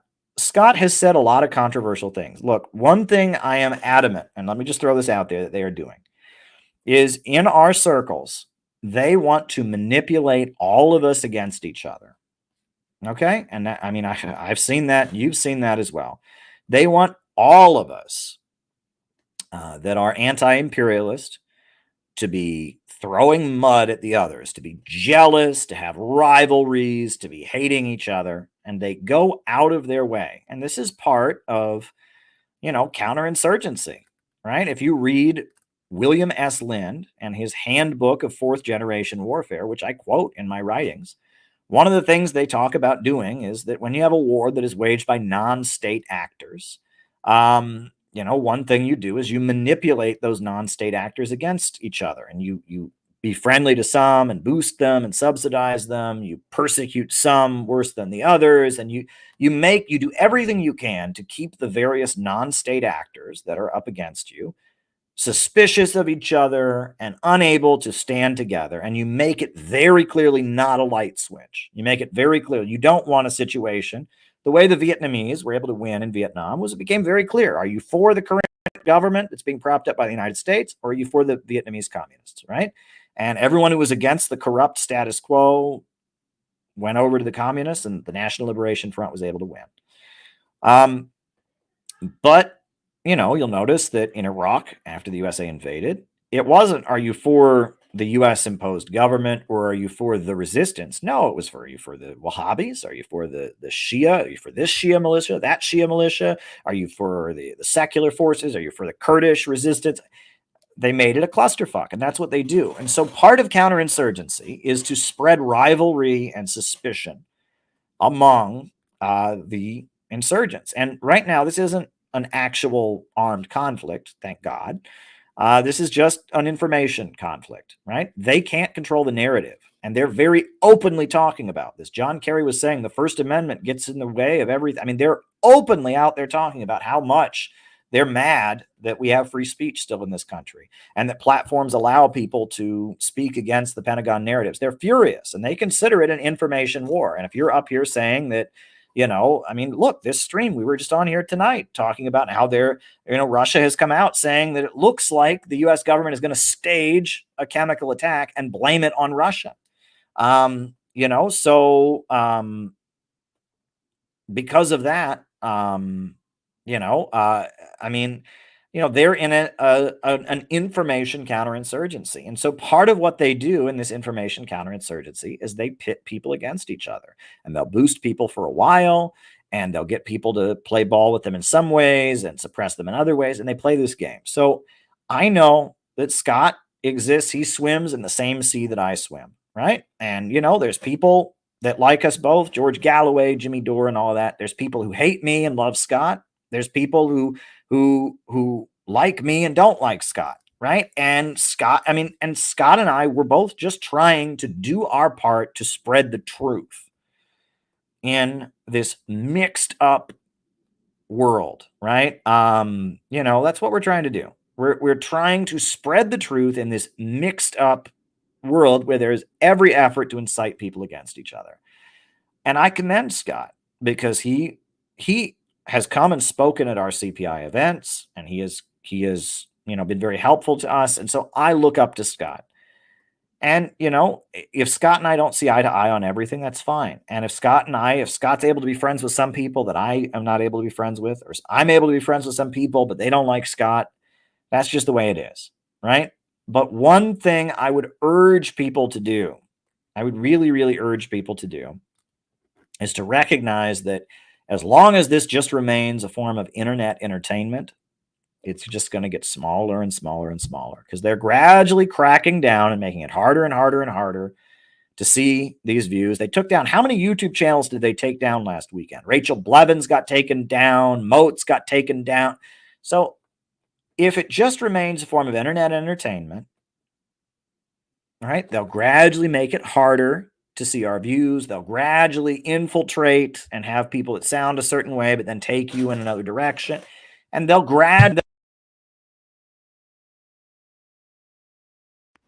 right? That's just the truth, right? As long as it remains a form of internet entertainment, they will gradually be able to control it, to manipulate it, and get it down to nothing. And so what we urgently need is an in real life movement. We need a real organization that confronts people who would never go looking for this message. We have to go and do the hard work of building an organization so that we can survive the internet crackdown. And we need to get people to understand that it's not enough to just know the truth and feel superior online about it. You need to have comrades. And that your only defense against getting lost in this clusterfuck of confusion that they have out there and their information counterinsurgency, which what it is you need to be connected to other people. You need to join an organization. And that's what CPI exists to do, right? And I've done a lot of thinking. I was sick this weekend. I couldn't stream. And I did a lot of thinking this weekend about what kind of person I want to be, what kind of message I want to put out there, how I could be attacked in the future. There will be more attacks, folks. I mean, there will be, okay? They've hit me in certain areas you all know about, and you're all still here. And that's good. And I'm glad. And they will hit me again, right? And as we have success, the attacks will come. But we need to be solid as a rock and connected to each other so that we can withstand. That's what we ultimately need to do. And you're not going to be able to do that by just sitting at home and watching me on the internet. You need to join a real organization. You need to join the Center for Political Innovation. And you need to learn how to build, right? And this is the innovation that we've developed. I mean, ultimately, you need to have your own project. You need to have your own little piece of CPI that is yours.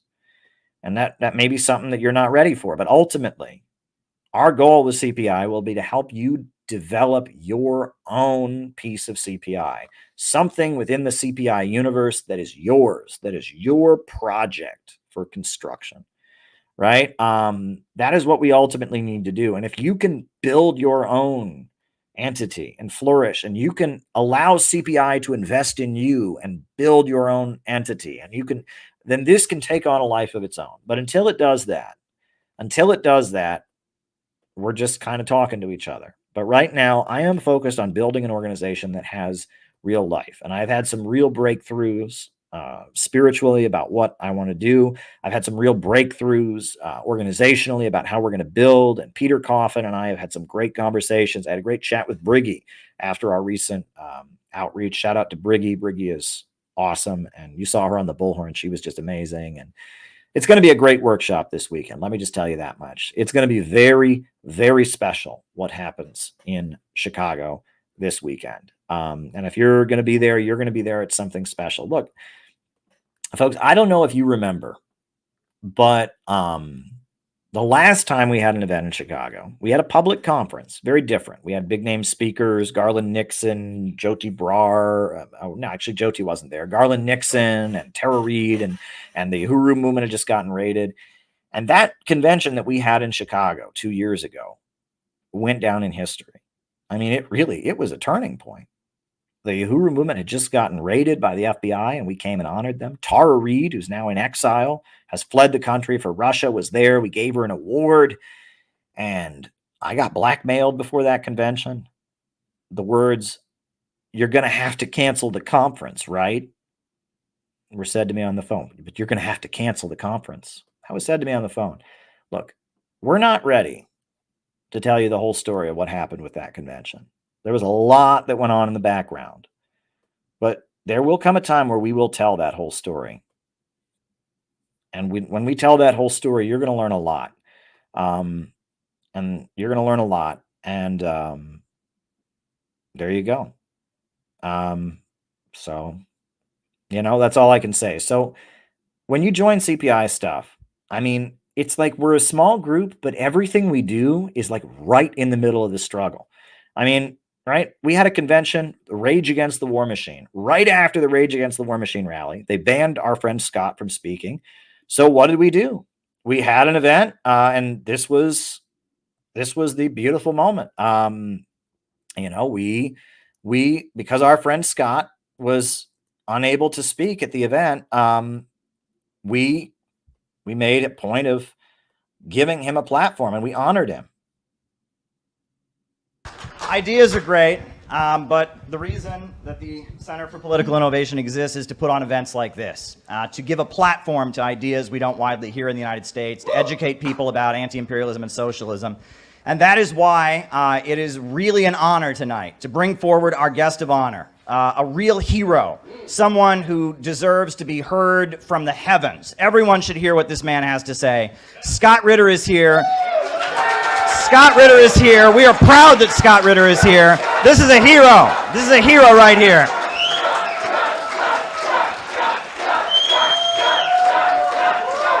We love you, Scott. We love you.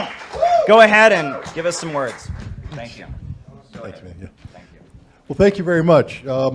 To be honest, I thought I was just coming here to a reception to say hi to people, and speaking is, hopefully it's a bonus. Yeah, and you can watch the rest of that speech. But that was historic, right? Again, another small CPI event. We paid a couple $1,000. We rented a basement of a hotel a couple blocks from the White House. And look what we did, right? I mean, and there's just so many things that we have done that end up being a really big fucking deal. All right. I mean, I hate to use obscene language, but that's just what happens. Look, we had our summit against hypocrisy, right? A couple months later, we had a little conference in DC. Wasn't huge, about 75 people, 50 to 75 people there the whole time. Wasn't huge. But then what happened after that? What happened after the conference, right? A few of us that were still in town, we heard that the president of Taiwan was going to be, coming to, to New York City. And so this is what we did. Not represent what the American people want. All the polls show that the American people don't want a new war. The American people are sick and tired of our money being wasted on bombs and weapons and destruction, provoking a war with China, provoking a war with Russia, while our trains are derailing, people in the United States are suffering, our water's not being purified, our railroads are falling apart, our power grids are falling apart, and yet we pour more and more weapons and money into some stupid confrontation with China. China is not our enemy. Wall Street bankers are our enemy. No more provocations against China. China is not our enemy. China is not our enemy. China is not our enemy. China is not our enemy. Get out of our country. Stop trying to sell war in our country. Stop trying to sell war in our country. We don't want a new war with China. We love America and we don't want a new war with China. China is not our enemy. Stop trying to sell war. Get out of our country. Stop trying to sell war. China is not our enemy. I'm a patriotic American. I love my country and I don't want World War III. Yeah, that was historic. That exploded all across Chinese media. That was a huge hit. Millions of people on the Chinese mainland saw that and were like, whoa, there's a group of Americans that are like anti-imperialists for real, right? I mean, we do amazing things. And so if you join us, you're joining a group of people who make history. Not a huge group. No, I admit we're not a huge organization. We're a group that gets shit done, and not on the internet. We're a group that gets shit done in real life. We get shit done. So, come to our workshop. Come to the workshop. See you there. So this is a big question. And thank you, Lionel, for your super chat. What is the communist view of nationalism? My understanding is that there's a sort of vulgar nationalism where your nation is elevated above at the expense of others. And there is a different kind that is patriotic, but doesn't subjugate others. Well, you're pretty much right, Lionel, but it's a little bit more complicated than that. So first of all, Marx was against nationalism. He said that there are no nations, right? That it's just the workers and the bosses. He was against any notion of nationalism. And let's see how, if it lets me show this on the screen, because Marx, he took the notion that there is no nation. It's just the workers and the bosses. But then towards the end of his life, he started to change his mind. Let's see. Does it let me show it on the screen? My goodness, StreamYard, get your shit together. All right. So now I've got to export it as a PDF. All right. But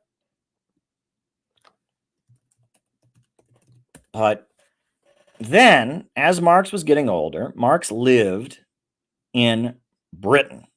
And he lived in Britain.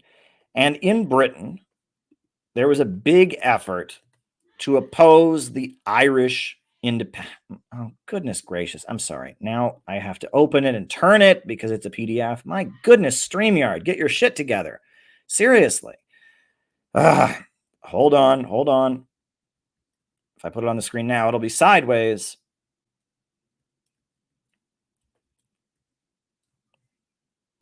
Now I have to open it, and then I have to turn it. Turn. All right. And then save. Okay. And now I can put it on the screen as a slide. All right. Very, very annoying. But here we go. All right. So during the final years of his life, Marx started to change his approach to what they call the national question.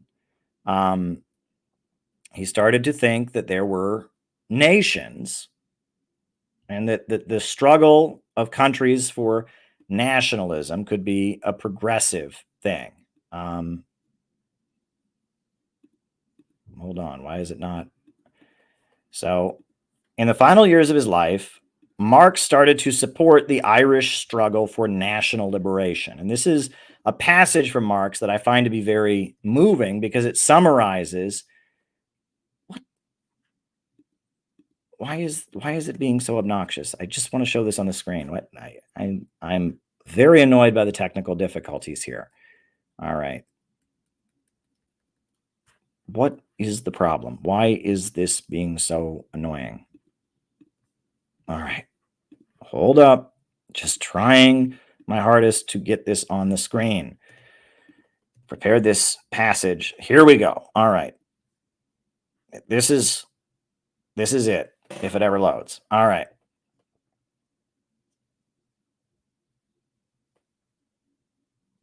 Okay. This is the conclusion that Marx came to at the end of his life. He said, Ireland is the bulwark of the English landed aristocracy. The exploitation of that country is not only one of the main sources of their material wealth, it is their great moral strength. They, in fact, represent the domination over Ireland. Ireland is therefore the cardinal means by which the English aristocracy maintain their domination of England itself. Thus, to hasten the social revolution in England is the most important object of the International Working Men's Association. The sole means of doing so is to make Ireland independent. It is therefore the task of the International to bring the conflict between England and Ireland to the forefront everywhere, and to side with Ireland publicly everywhere. The special task of the General Council in London is to awaken the consciousness of the English working class that for them, the national emancipation of Ireland is not a question of abstract justice or humanitarian sentiment, but the first condition of their own social emancipation.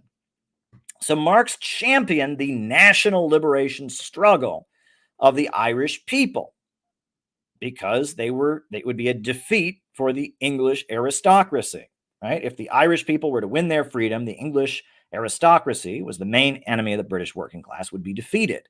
So it wasn't simply a question of abstract justice. It was rather, if the working class of England wanted their freedom, they should want the Irish working class, the Irish national liberation struggle, to be victorious against the English aristocracy. And so this was in the final years of his life. Marx is starting to wake up that nationalism might be a good thing.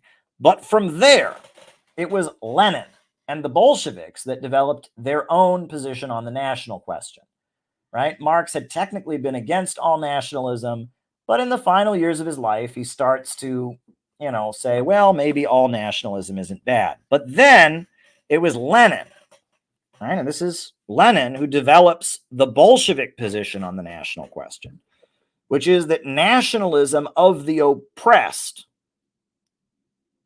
nations is good because they are struggling against imperialism.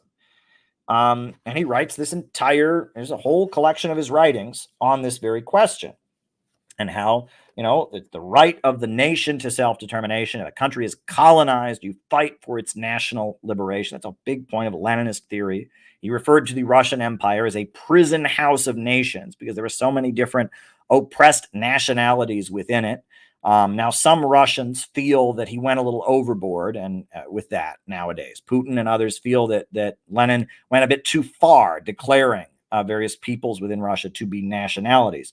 But regardless, in addition to that, Lenin wrote a very important essay, which I really wish people would read, called On the National Pride of Great Russians.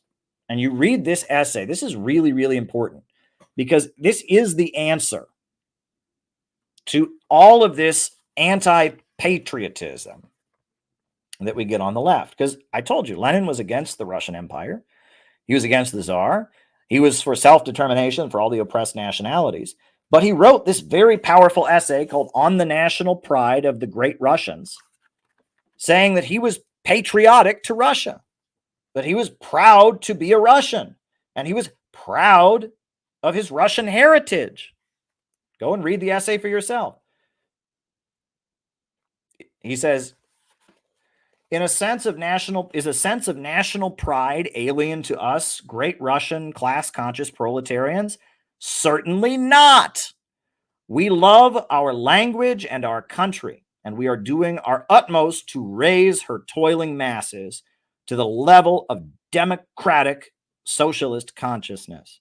We take pride in the resistance to these outrages from our midst, from the great Russians. No nation can be free as long as it oppresses other nations. We are full of a sense of national pride, and for that very reason, we particularly hate our slavish past. So if Lenin can be patriotic to Russia, why can we not be patriotic to the United States? He could be patriotic to Russia, but recognize that Russia should stop oppressing other nations. We can be patriotic to the United States, and that patriotism and nationalism are a little bit different. Nationalism is loyalty to a nation. And often nationalism becomes what you can call national chauvinism, which is the notion that your nation is superior to others. Whereas nationalism is just kind of love for one's nation. Patriotism is love for one's country.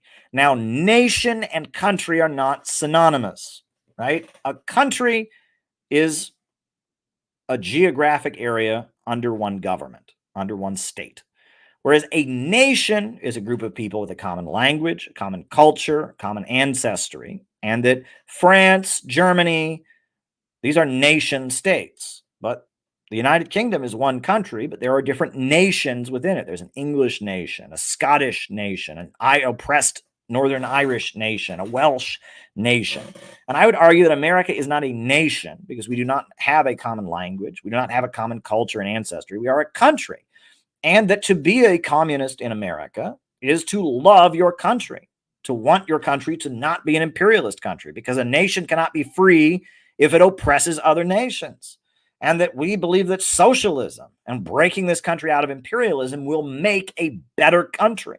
So, you know, if we take what Lenin wrote in his National Pride of the Great Russians essay and we apply it to the United States, you'll understand why there is absolutely no danger in being patriotic.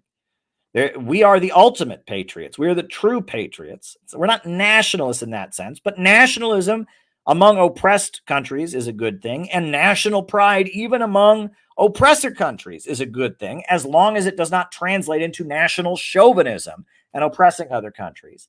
But support for national liberation struggles against imperialism, whether it's the Irish fighting the British Empire, whether it's the Puerto Rican people and their struggle for independence, whether it's the fight of the Palestinians against the Israeli Zionist occupiers, support for national liberation movements is an essential part of the Marxist-Leninist theory. It wasn't exactly part of Marx's understanding. Marx started to get there in his final years, but ultimately the classical Marxist understanding is that there is no nations. We reject all nationality. Marx started to mature beyond that, and Lenin took it in another direction. Let you all in on a little secret. Lenin was different than Marx. Marx thought the revolution would happen in Europe. Marx was opposed to all nationalism, even though he started to change with the Ireland stuff in his final years. Lenin had this whole new theory of imperialism that said that the revolutions would happen in the East rather than in the West. Lenin said that the fight of nations to be free, national liberation struggles would be essential in bringing socialism into the world. Lenin developed a theory of building a party of new type. Lenin developed an understanding that the socialist movement that supported imperialism was no good, and that there was a divide and you had to go lower and deeper to the real masses. Lenin developed an understanding and emphasis on the state and the struggle for state power. Leninism was a deviation from standard Marxism, but it was good. It took the revolutionary essence of what Marx was doing and left the rest behind. And Stalin further took what Lenin did in a new direction. And 20th century socialism, as we understand it, was a much more Eastern interpretation of Marxism and Leninism, right? And Trotsky tried to pull, Bolshevism back into European social democracy, but Stalin took it further eastward. And Deng Xiaoping and Mao Zedong, they took communism in an even further direction. And Deng Xiaoping said that markets are an essential part of building socialism and that the goal is to unleash abundance and that you cannot redistribute poverty. Poverty is not socialism, but to be rich is glorious. And he reasserted what Marx had said about how you can only build an egalitarian society on the basis of abundance, and that trying to build an equal society in poverty is a setup for disaster. And that is an essential part of what I believe. Let me emphasize, it is essential. I am totally opposed to all scarcity mindset. As a Wallace Wattles New Thought socialist, I think that we absolutely must declare war on the scarcity mindset. We have to declare war on the scarcity mindset. We have to, because as long as the scarcity mindset prevails, we will lose. And the scarcity mindset that says there's only so much, so the only way you can get anything is at somebody else's expense, that is everywhere. And that is Satan. That is the voice of Satan. Right? There's only so much. Growth is bad. We can't have any more. We can't have more. We got to just slow down and just be resentful, be jealous, tear other people down. That is Satan. Okay? That is the voice of Satan. And everything that is wrong in our society, everything in our society that is wrong comes out of that mindset. Look, right? The survival of the fittest, libertarians. Oh, we couldn't try to generate wealth for all. No, some people are just naturally better than others, right? The identity politics. It's my identity versus everyone else's identity. It's my ethnic group, my gender, my sexual identity against everyone else, right? That all comes from that, right? And the attempt to build socialism in poverty, the Cultural Revolution, that was very much that mindset. We can build full communism in total poverty. We'll just make everything just so equal. Well, you can't do that. We learned that in the 20th century.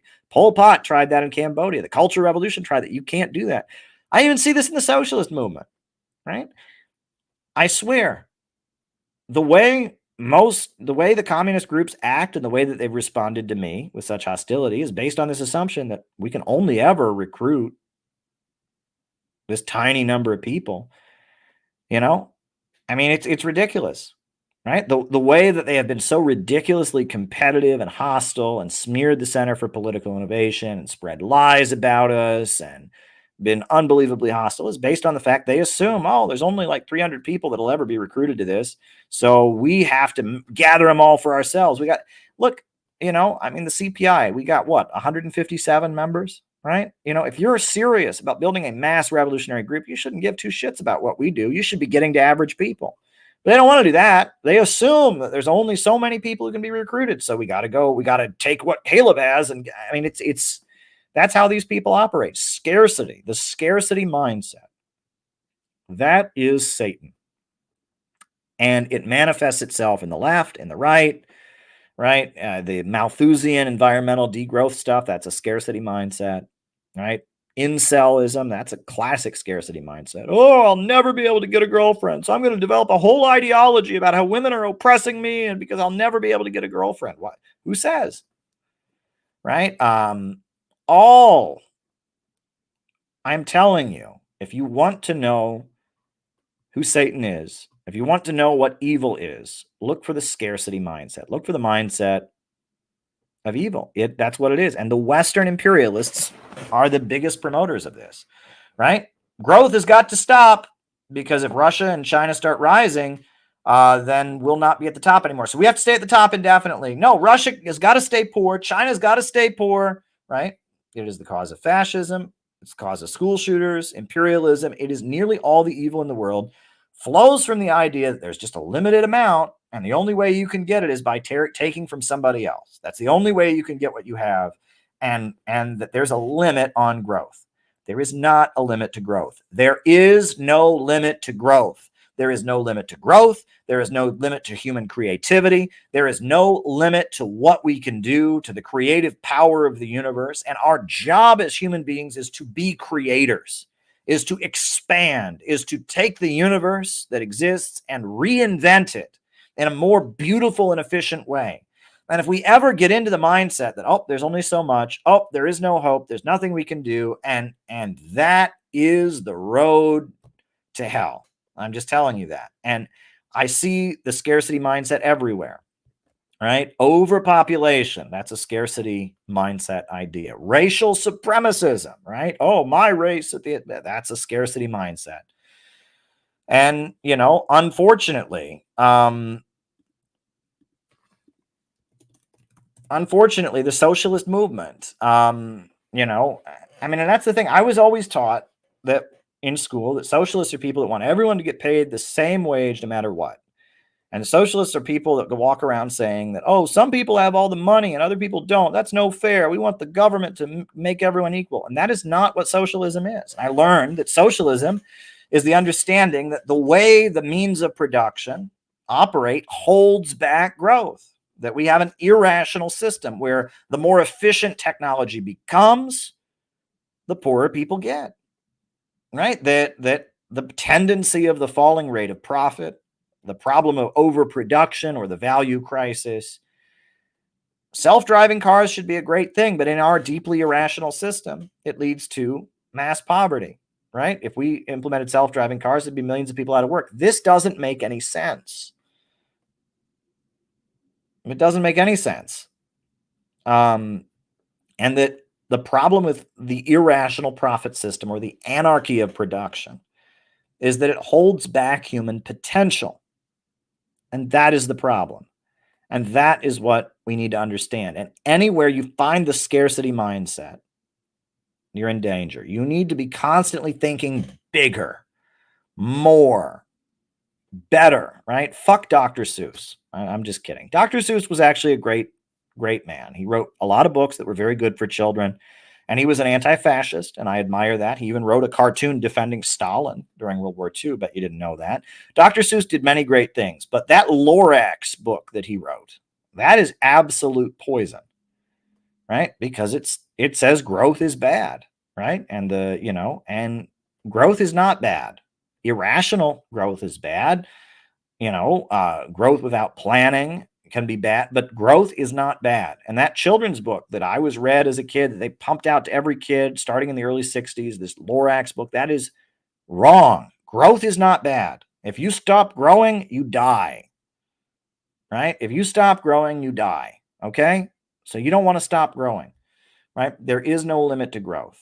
And that when your mind gets into the mindset of, oh, I can't grow anymore, that's when you get to be a very nasty, vengeful person. That's when you hurt your neighbor. That's when you become resentful and jealous and bitter. You have got to be looking to the future. You've got to be wanting to build and construct. You've got to be wanting to advance. You've got to never get into the scarcity mindset. And we've got to declare war on the scarcity mindset, right? And that it sometimes might call itself socialism. Sometimes it might call itself capitalism. Sometimes it might call itself science. Sometimes it might call itself religion. But if anyone comes at you, with the scarcity mindset, you've got to stand against it. Generations were raised on the Lorax, but without the Thneed, we would freeze. Damn right.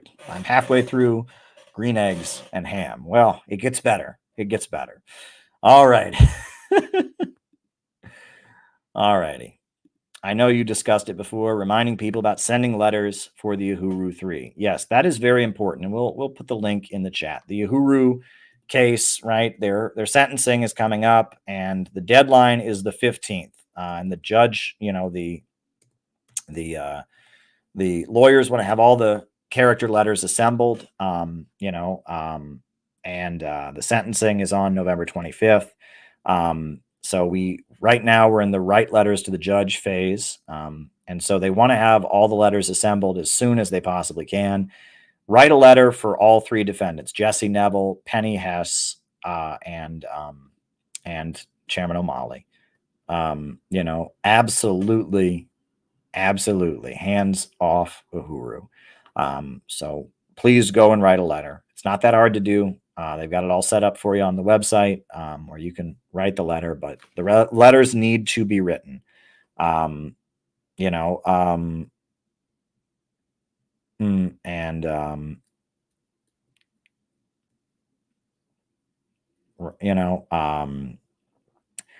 They need to be written. There's an online form to submit the letters, and they absolutely need to be written.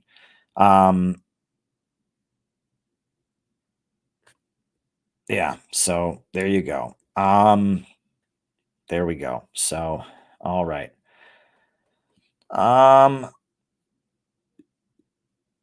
don't think there can be a two-state peace between Israel and Palestine. It's gone too far. Well, John, what they've done to the Palestinians is absolutely awful. And the question is, though, what comes next? And I have often said, I wish I could give you an easy solution to the Israel-Palestine conflict. I really do. I wish I could just tell you there's an easy solution. Ultimately, the only hope the Palestinians have is that the global South gets stronger, that the countries around the world that oppose Israel, countries in Africa and Asia, and South America, and Russia and China get stronger, and the countries that are supporting Israel, the United States, France, Germany, they get weaker, and they don't dominate the world, and we pivot toward a more multipolar world, and that will create a situation where Israel's free pass starts to vanish, and that will force Israel to reconcile and treat the Palestinians better. And that can be the hope of the Palestinians getting justice. And that's not going to happen quickly. It's not going to happen tomorrow. And you'll notice the imperialists are waging an all-out war in Ukraine to keep it from happening. And they're waging an all-out struggle to crush China. And they're waging proxy wars all over the African continent to keep it from happening. But it's happening. And it's happening slowly but surely. And we have the role of making clear that America would be more prosperous in that situation for most Americans, not for Wall Street, the big oil monopolies, etc. They're not going to be better off, but we would be better off in that new economy, right? If Russia and China were prosperous friends of the United States, we would be better off as Americans, right? We would see a more stable America, etc. And it is not in the interests of the American people to go down with their bosses, to go down with the big bankers that rule this country. They want us to fight to the last drop to make sure that Russia and China don't emerge as equal partners in the world. And we shouldn't do that. It's not in our interest. We would be more economically prosperous as a country, and we, the working class, would benefit from a new America with a rationally organized economy where the banks and factories and industries were organized to serve public good and not the profits of a wealthy few. And we have a 4-point economic plan to make that case. Ultimately, it's about defeating imperialism. Let me repeat that. It's about defeating imperialism. It is about defeating imperialism. That's what it's all about. It's about defeating imperialism. And that's it. That's really what it's all about. And we must defeat imperialism. And that would be to the benefit of the American people. And it would lead to justice for the Palestinians.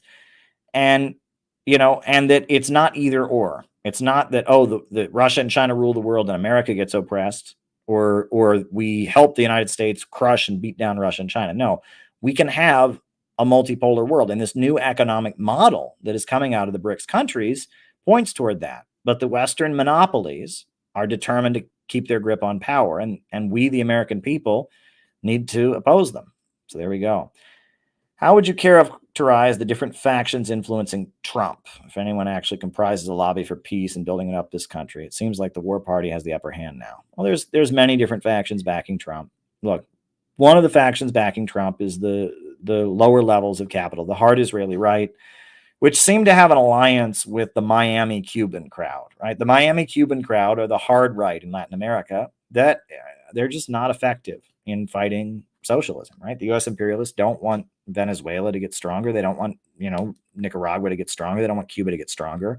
But the hard right wing are like the worst people, right? Leopoldo Lopez in Venezuela.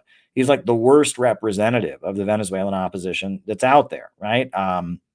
And that Obama and all of them realized the best way to fight communism in Latin America was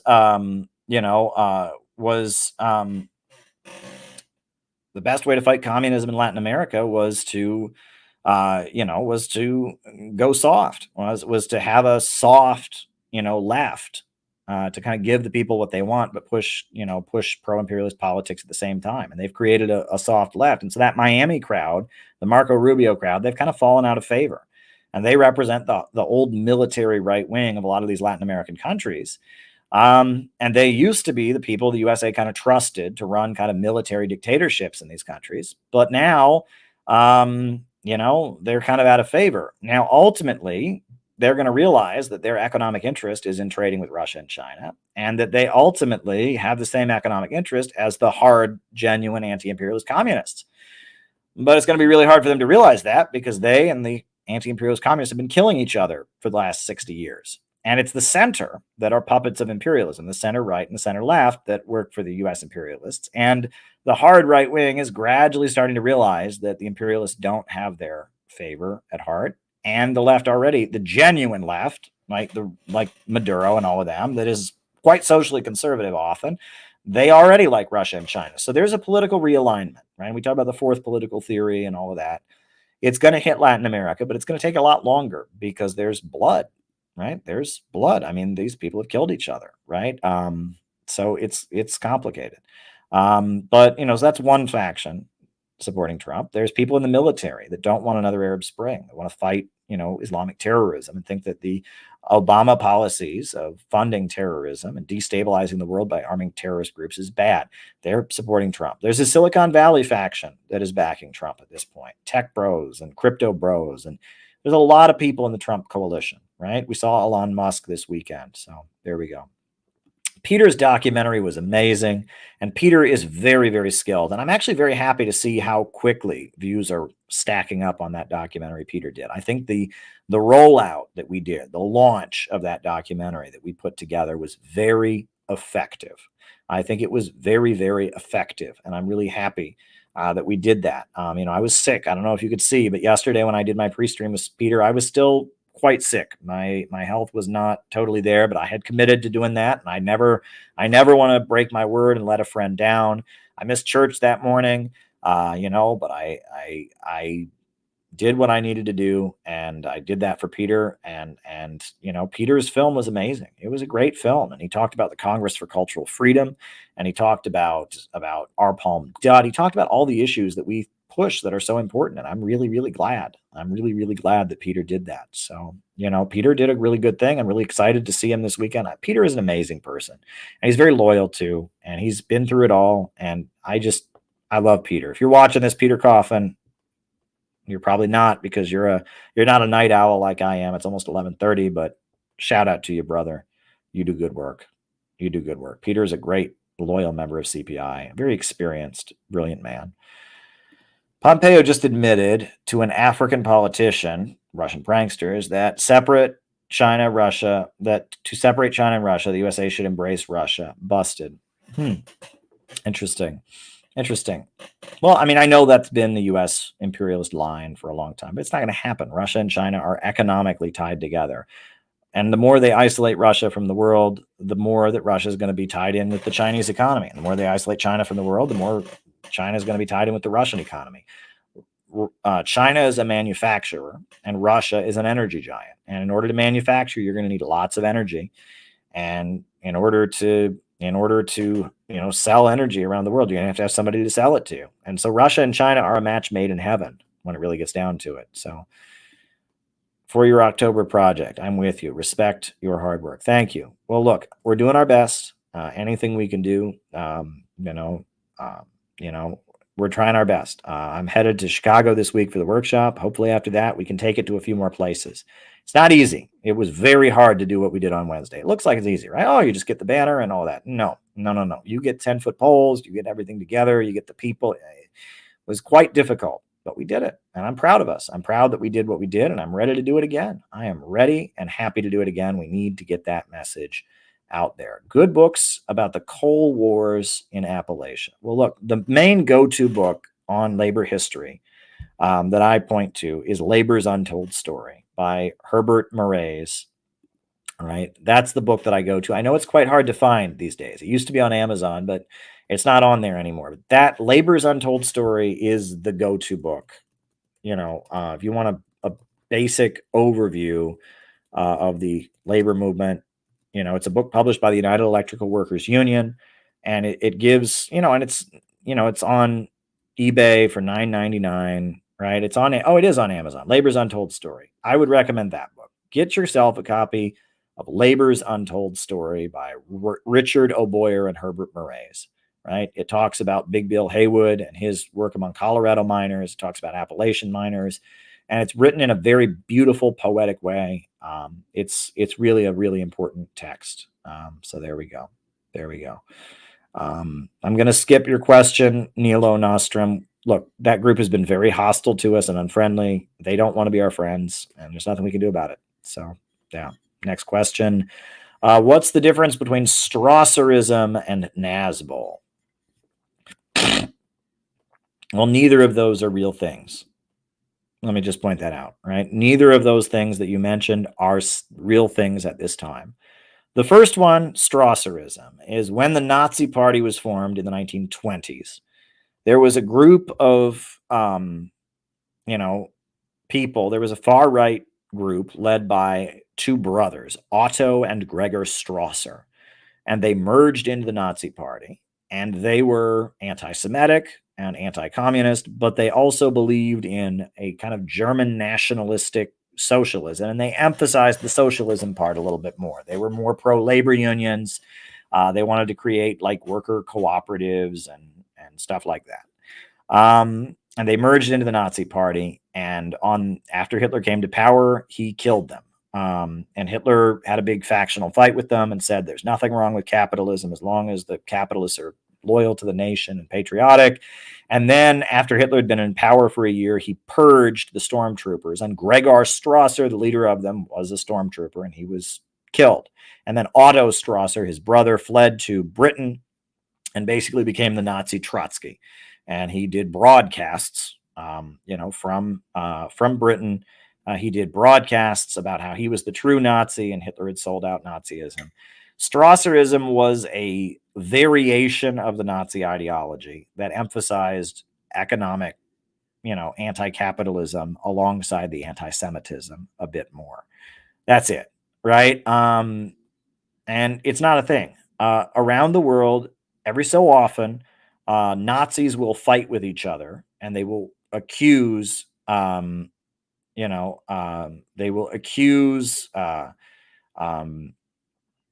each other of being Strasserists, but there's very, very, very few people. There's probably somebody somewhere on the internet who thinks they're a Strasserist, but there's very, very few people, who think that they are Nazis or that they are Strasserists. And Nazbol is a separate thing. So in Russia in the 1990s, the Russian Communist Party was very big. They were the party, the former Communist Party of the Soviet Union, changed its name to the Communist Party of the Russian Federation, led by Gennady Zyuganov, big political party. But, they didn't win the 1996 elections. And even though they had a lot of support, they didn't have much oomph. Right? They were kind of considered this boring old party, the party of the Soviet Union. So Alexander Dugin and Edward Lumanov, in the late 90s, they started their own political party that was like a punk rock. Oh, thank you, Penny. I will get to the Rumble rants. Thank you. It was like a punk rock version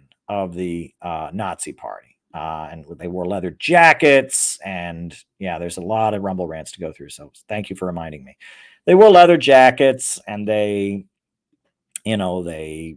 whatever. I don't know. They were just like a more radical version of the Communist Party. And they were involved in a lot of illegal activities, and then they were outlawed. The Russian government outlawed them. And then Edward Lumanov started his own party called the Other Russia, and Alexander Dugin started his own party called what was it called? Called he actually started a think tank called the Eurasian Institute or the Eurasian International Institute. And so as of 2007, it doesn't exist anymore. And it's just not a thing. It was a political party in Russia for a while, and then it liquidated it. I mean, both of the leaders went their separate ways. So neither of those things are things. Those things are things that liberal, woke communists on the internet, when they see people that are genuine anti-imperialists and, they're not waving rainbow flags and they're not, doing the woke things, they point fingers at them and say, "You're a Nazbol, you're a Strasserist." Well, I mean, neither of those are real things at this point, right? I mean, so, it's a slur, right? It's this thing. If you see someone on the internet who defends China, they're a Strasserist Nazbol. Yes, they are.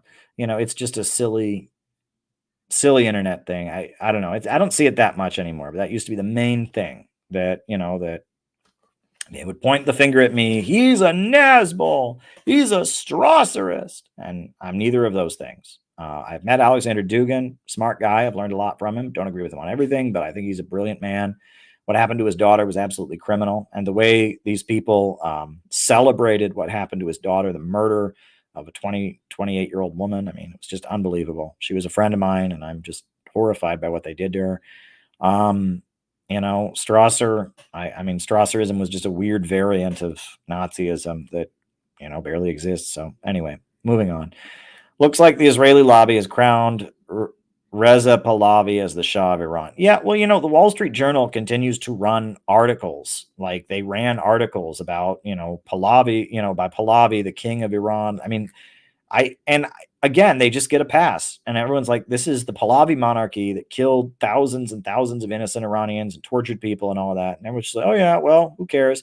The Pahlavists, they just get a pass, right? If you defend Iran, they're like, you're defending a dictatorship. But if you defend the Pahlavi monarchy, well, everyone's just like, oh yeah, well, a lot of Iranians think it was better before. I mean, it's just, it is what it is. So there you go. What would you agree that the thought of Dugin, along with that of Heidegger, is required for having a non-metaphysical understanding of Marx? If not, what alternatives do you recommend? Look, I am very eclectic at this point. I've studied Dugin, and I think that if you want to understand anti-imperialism in our time, you need to read Dugin. That doesn't mean you need to agree with it. I vehemently disagree with him on the question of historical progress. But on a lot of points, he's very on point. He understands what people around the world that reject Western capitalism and imperialism think. He understands what they think. As far as Heidegger, look, I don't get into, I am very much not a materialist at this point. I embrace New Thought and Wallace Wattles. I believe in the power of the human will. I'm spiritual. But as far as Heidegger and all that, I don't know. You're out of my league. I'm not that philosophical. Noah, our member in Boston, he could probably talk to you at great length about that. I'm not in that category. I am more, I talk about economics, I talk about world history, and I get philosophical to some degree, but I haven't studied Heidegger, and I don't find it interesting. I just really don't. And, I know Heidegger was, he was the coiner of the term conservative revolution. He felt the Nazis had abandoned, the principles. He was the true Nazi, that they'd abandoned far right principles. He was a conservative philosopher in Germany prior to the rise of the Nazis, and that he's loved by the new left, which doesn't make any sense to me. But, I guess Martin Heidegger had a relationship with Hannah Arendt, who was one of the big thinkers of the new left. And he's this German far right philosopher who's loved by the new left, but was very far right wing. And I really don't, not my territory. What did you think of the movie Captain Kronos, Vampire Hunter? Well, that's funny. That is one of the Hammer films I haven't seen, come to think of it. I've seen many of the Hammer vampire movies. I've seen almost all of them. I have not seen that one, right? So I cannot comment on that. I know that Peter Cushing is in it. Not all of them are easy to find, right? Some of them are quite hard to find. And that one, I mean, is it online to watch anywhere? because I have watched almost all of those Hammer vampire movies over and over again, but I have not watched Captain Kronos. So, what's interesting is that a big part of like the vampire movie legend is a big part of it is is that there's these vampire hunters. Oh, okay, it is online. I will watch it actually. I will. It's a 1970s, right? I will watch it. Yeah, I can watch it. It's now on YouTube, so I'm going to watch it. But it's a big part of the vampire movies is that in addition to vampires just kind of being out there, right? There's these vampire hunters who are just out there. And most people live their lives having no idea the vampires are there and no idea that vampire hunters are there. They just kind of live their lives. And I think it's amusing. And it kind of reminds me of the reality I'm starting to understand about, the world, anyway, I could go on, but it's like that. There is this, if you look at, anyway, I'm not going to go on too much about that. But anyway, there's a whole bunch of Rumble rants. And thank you, Penny, for reminding me to do the Rumble rants, or I would have completely forgotten. So there we go. 2005 Field Artillery magazine article, Fight for Fallujah, boasted of using WP, white phosphorus, on people, known as a war crime. Yeah, well, the USA did use white phosphorus in Iraq. That is a really nasty chemical weapon that like burns your skin. It's a white powder that burns your skin. It's very vicious. Yeah. Nico House dropped a hot spot on YouTube. The truth about BlackRock, Vanguard, Hurricane Elaine, and Western North Carolina. Yeah. So I've heard this, right? So there are many people in the Trump camp that are saying things like the weather was changed or something. And I'm not following it. I'll just be real with you all. I'm not following the theory. So why is it that the government would want there to be a hurricane in North Carolina because of the lithium? I don't follow the argument. Okay. I'll just be honest with you. Okay. So, I'll have to go watch Nico's thing. I respect Nico, good guy. I agree with a lot of what he says, but I also I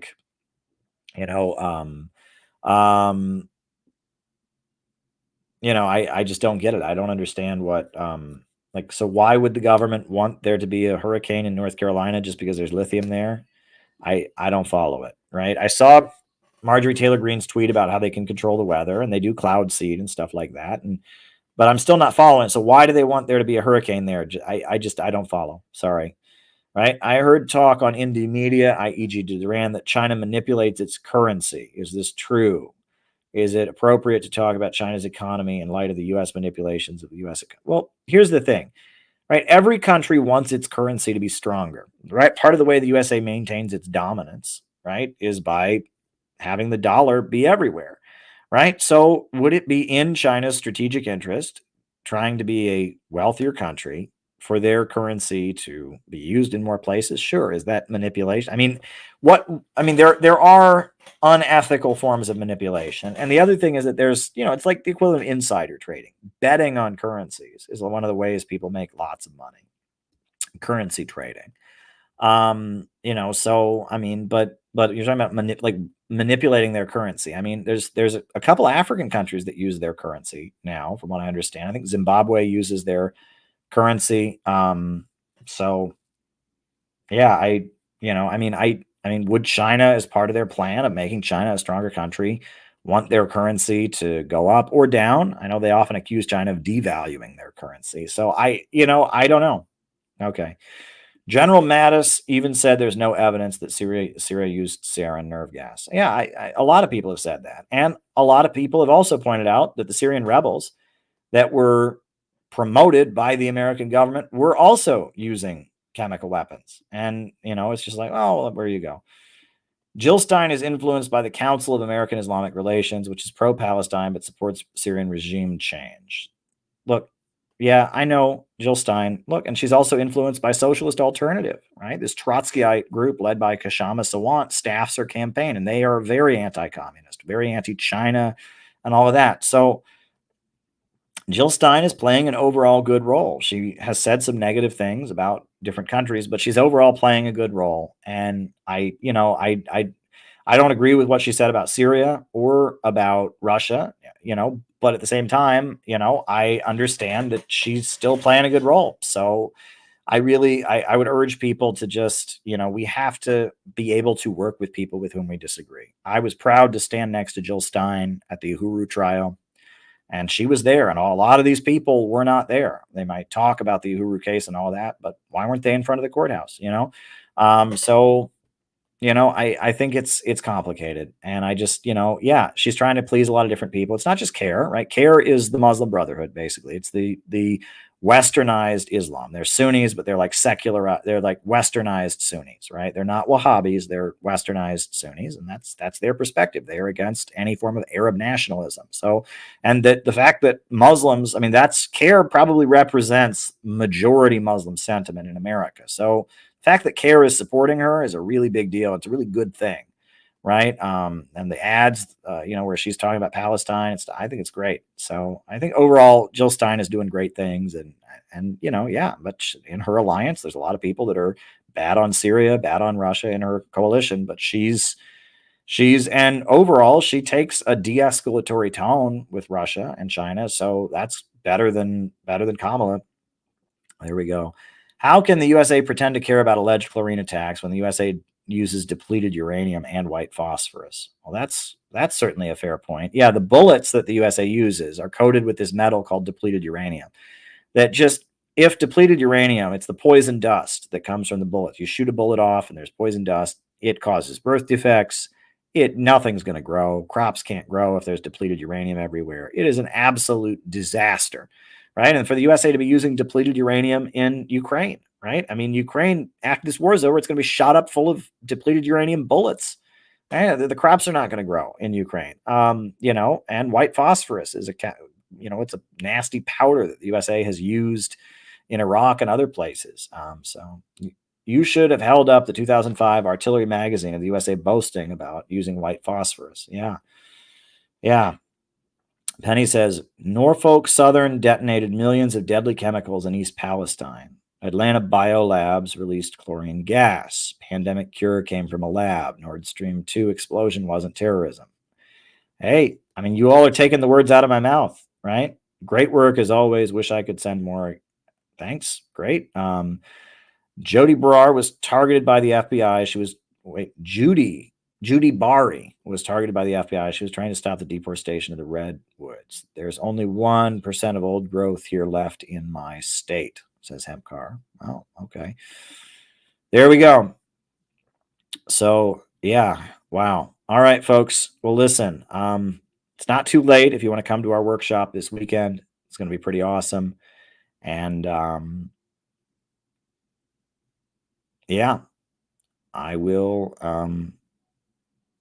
I will be in touch with you all. I'm going to put on the closing music.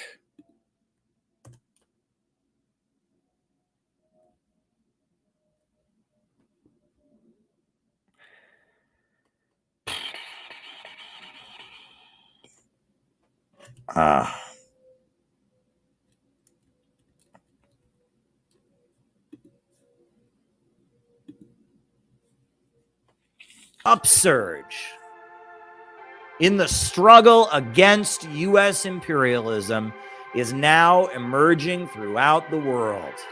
Ever since World War II, U.S. imperialism and its followers have been continuously launching wars of aggression. But the people of various countries have been continuously waging revolutionary wars to defeat their aggression. And while the danger of a new world war still exists, and the people of all countries must get prepared, revolution is the main trend in the world today.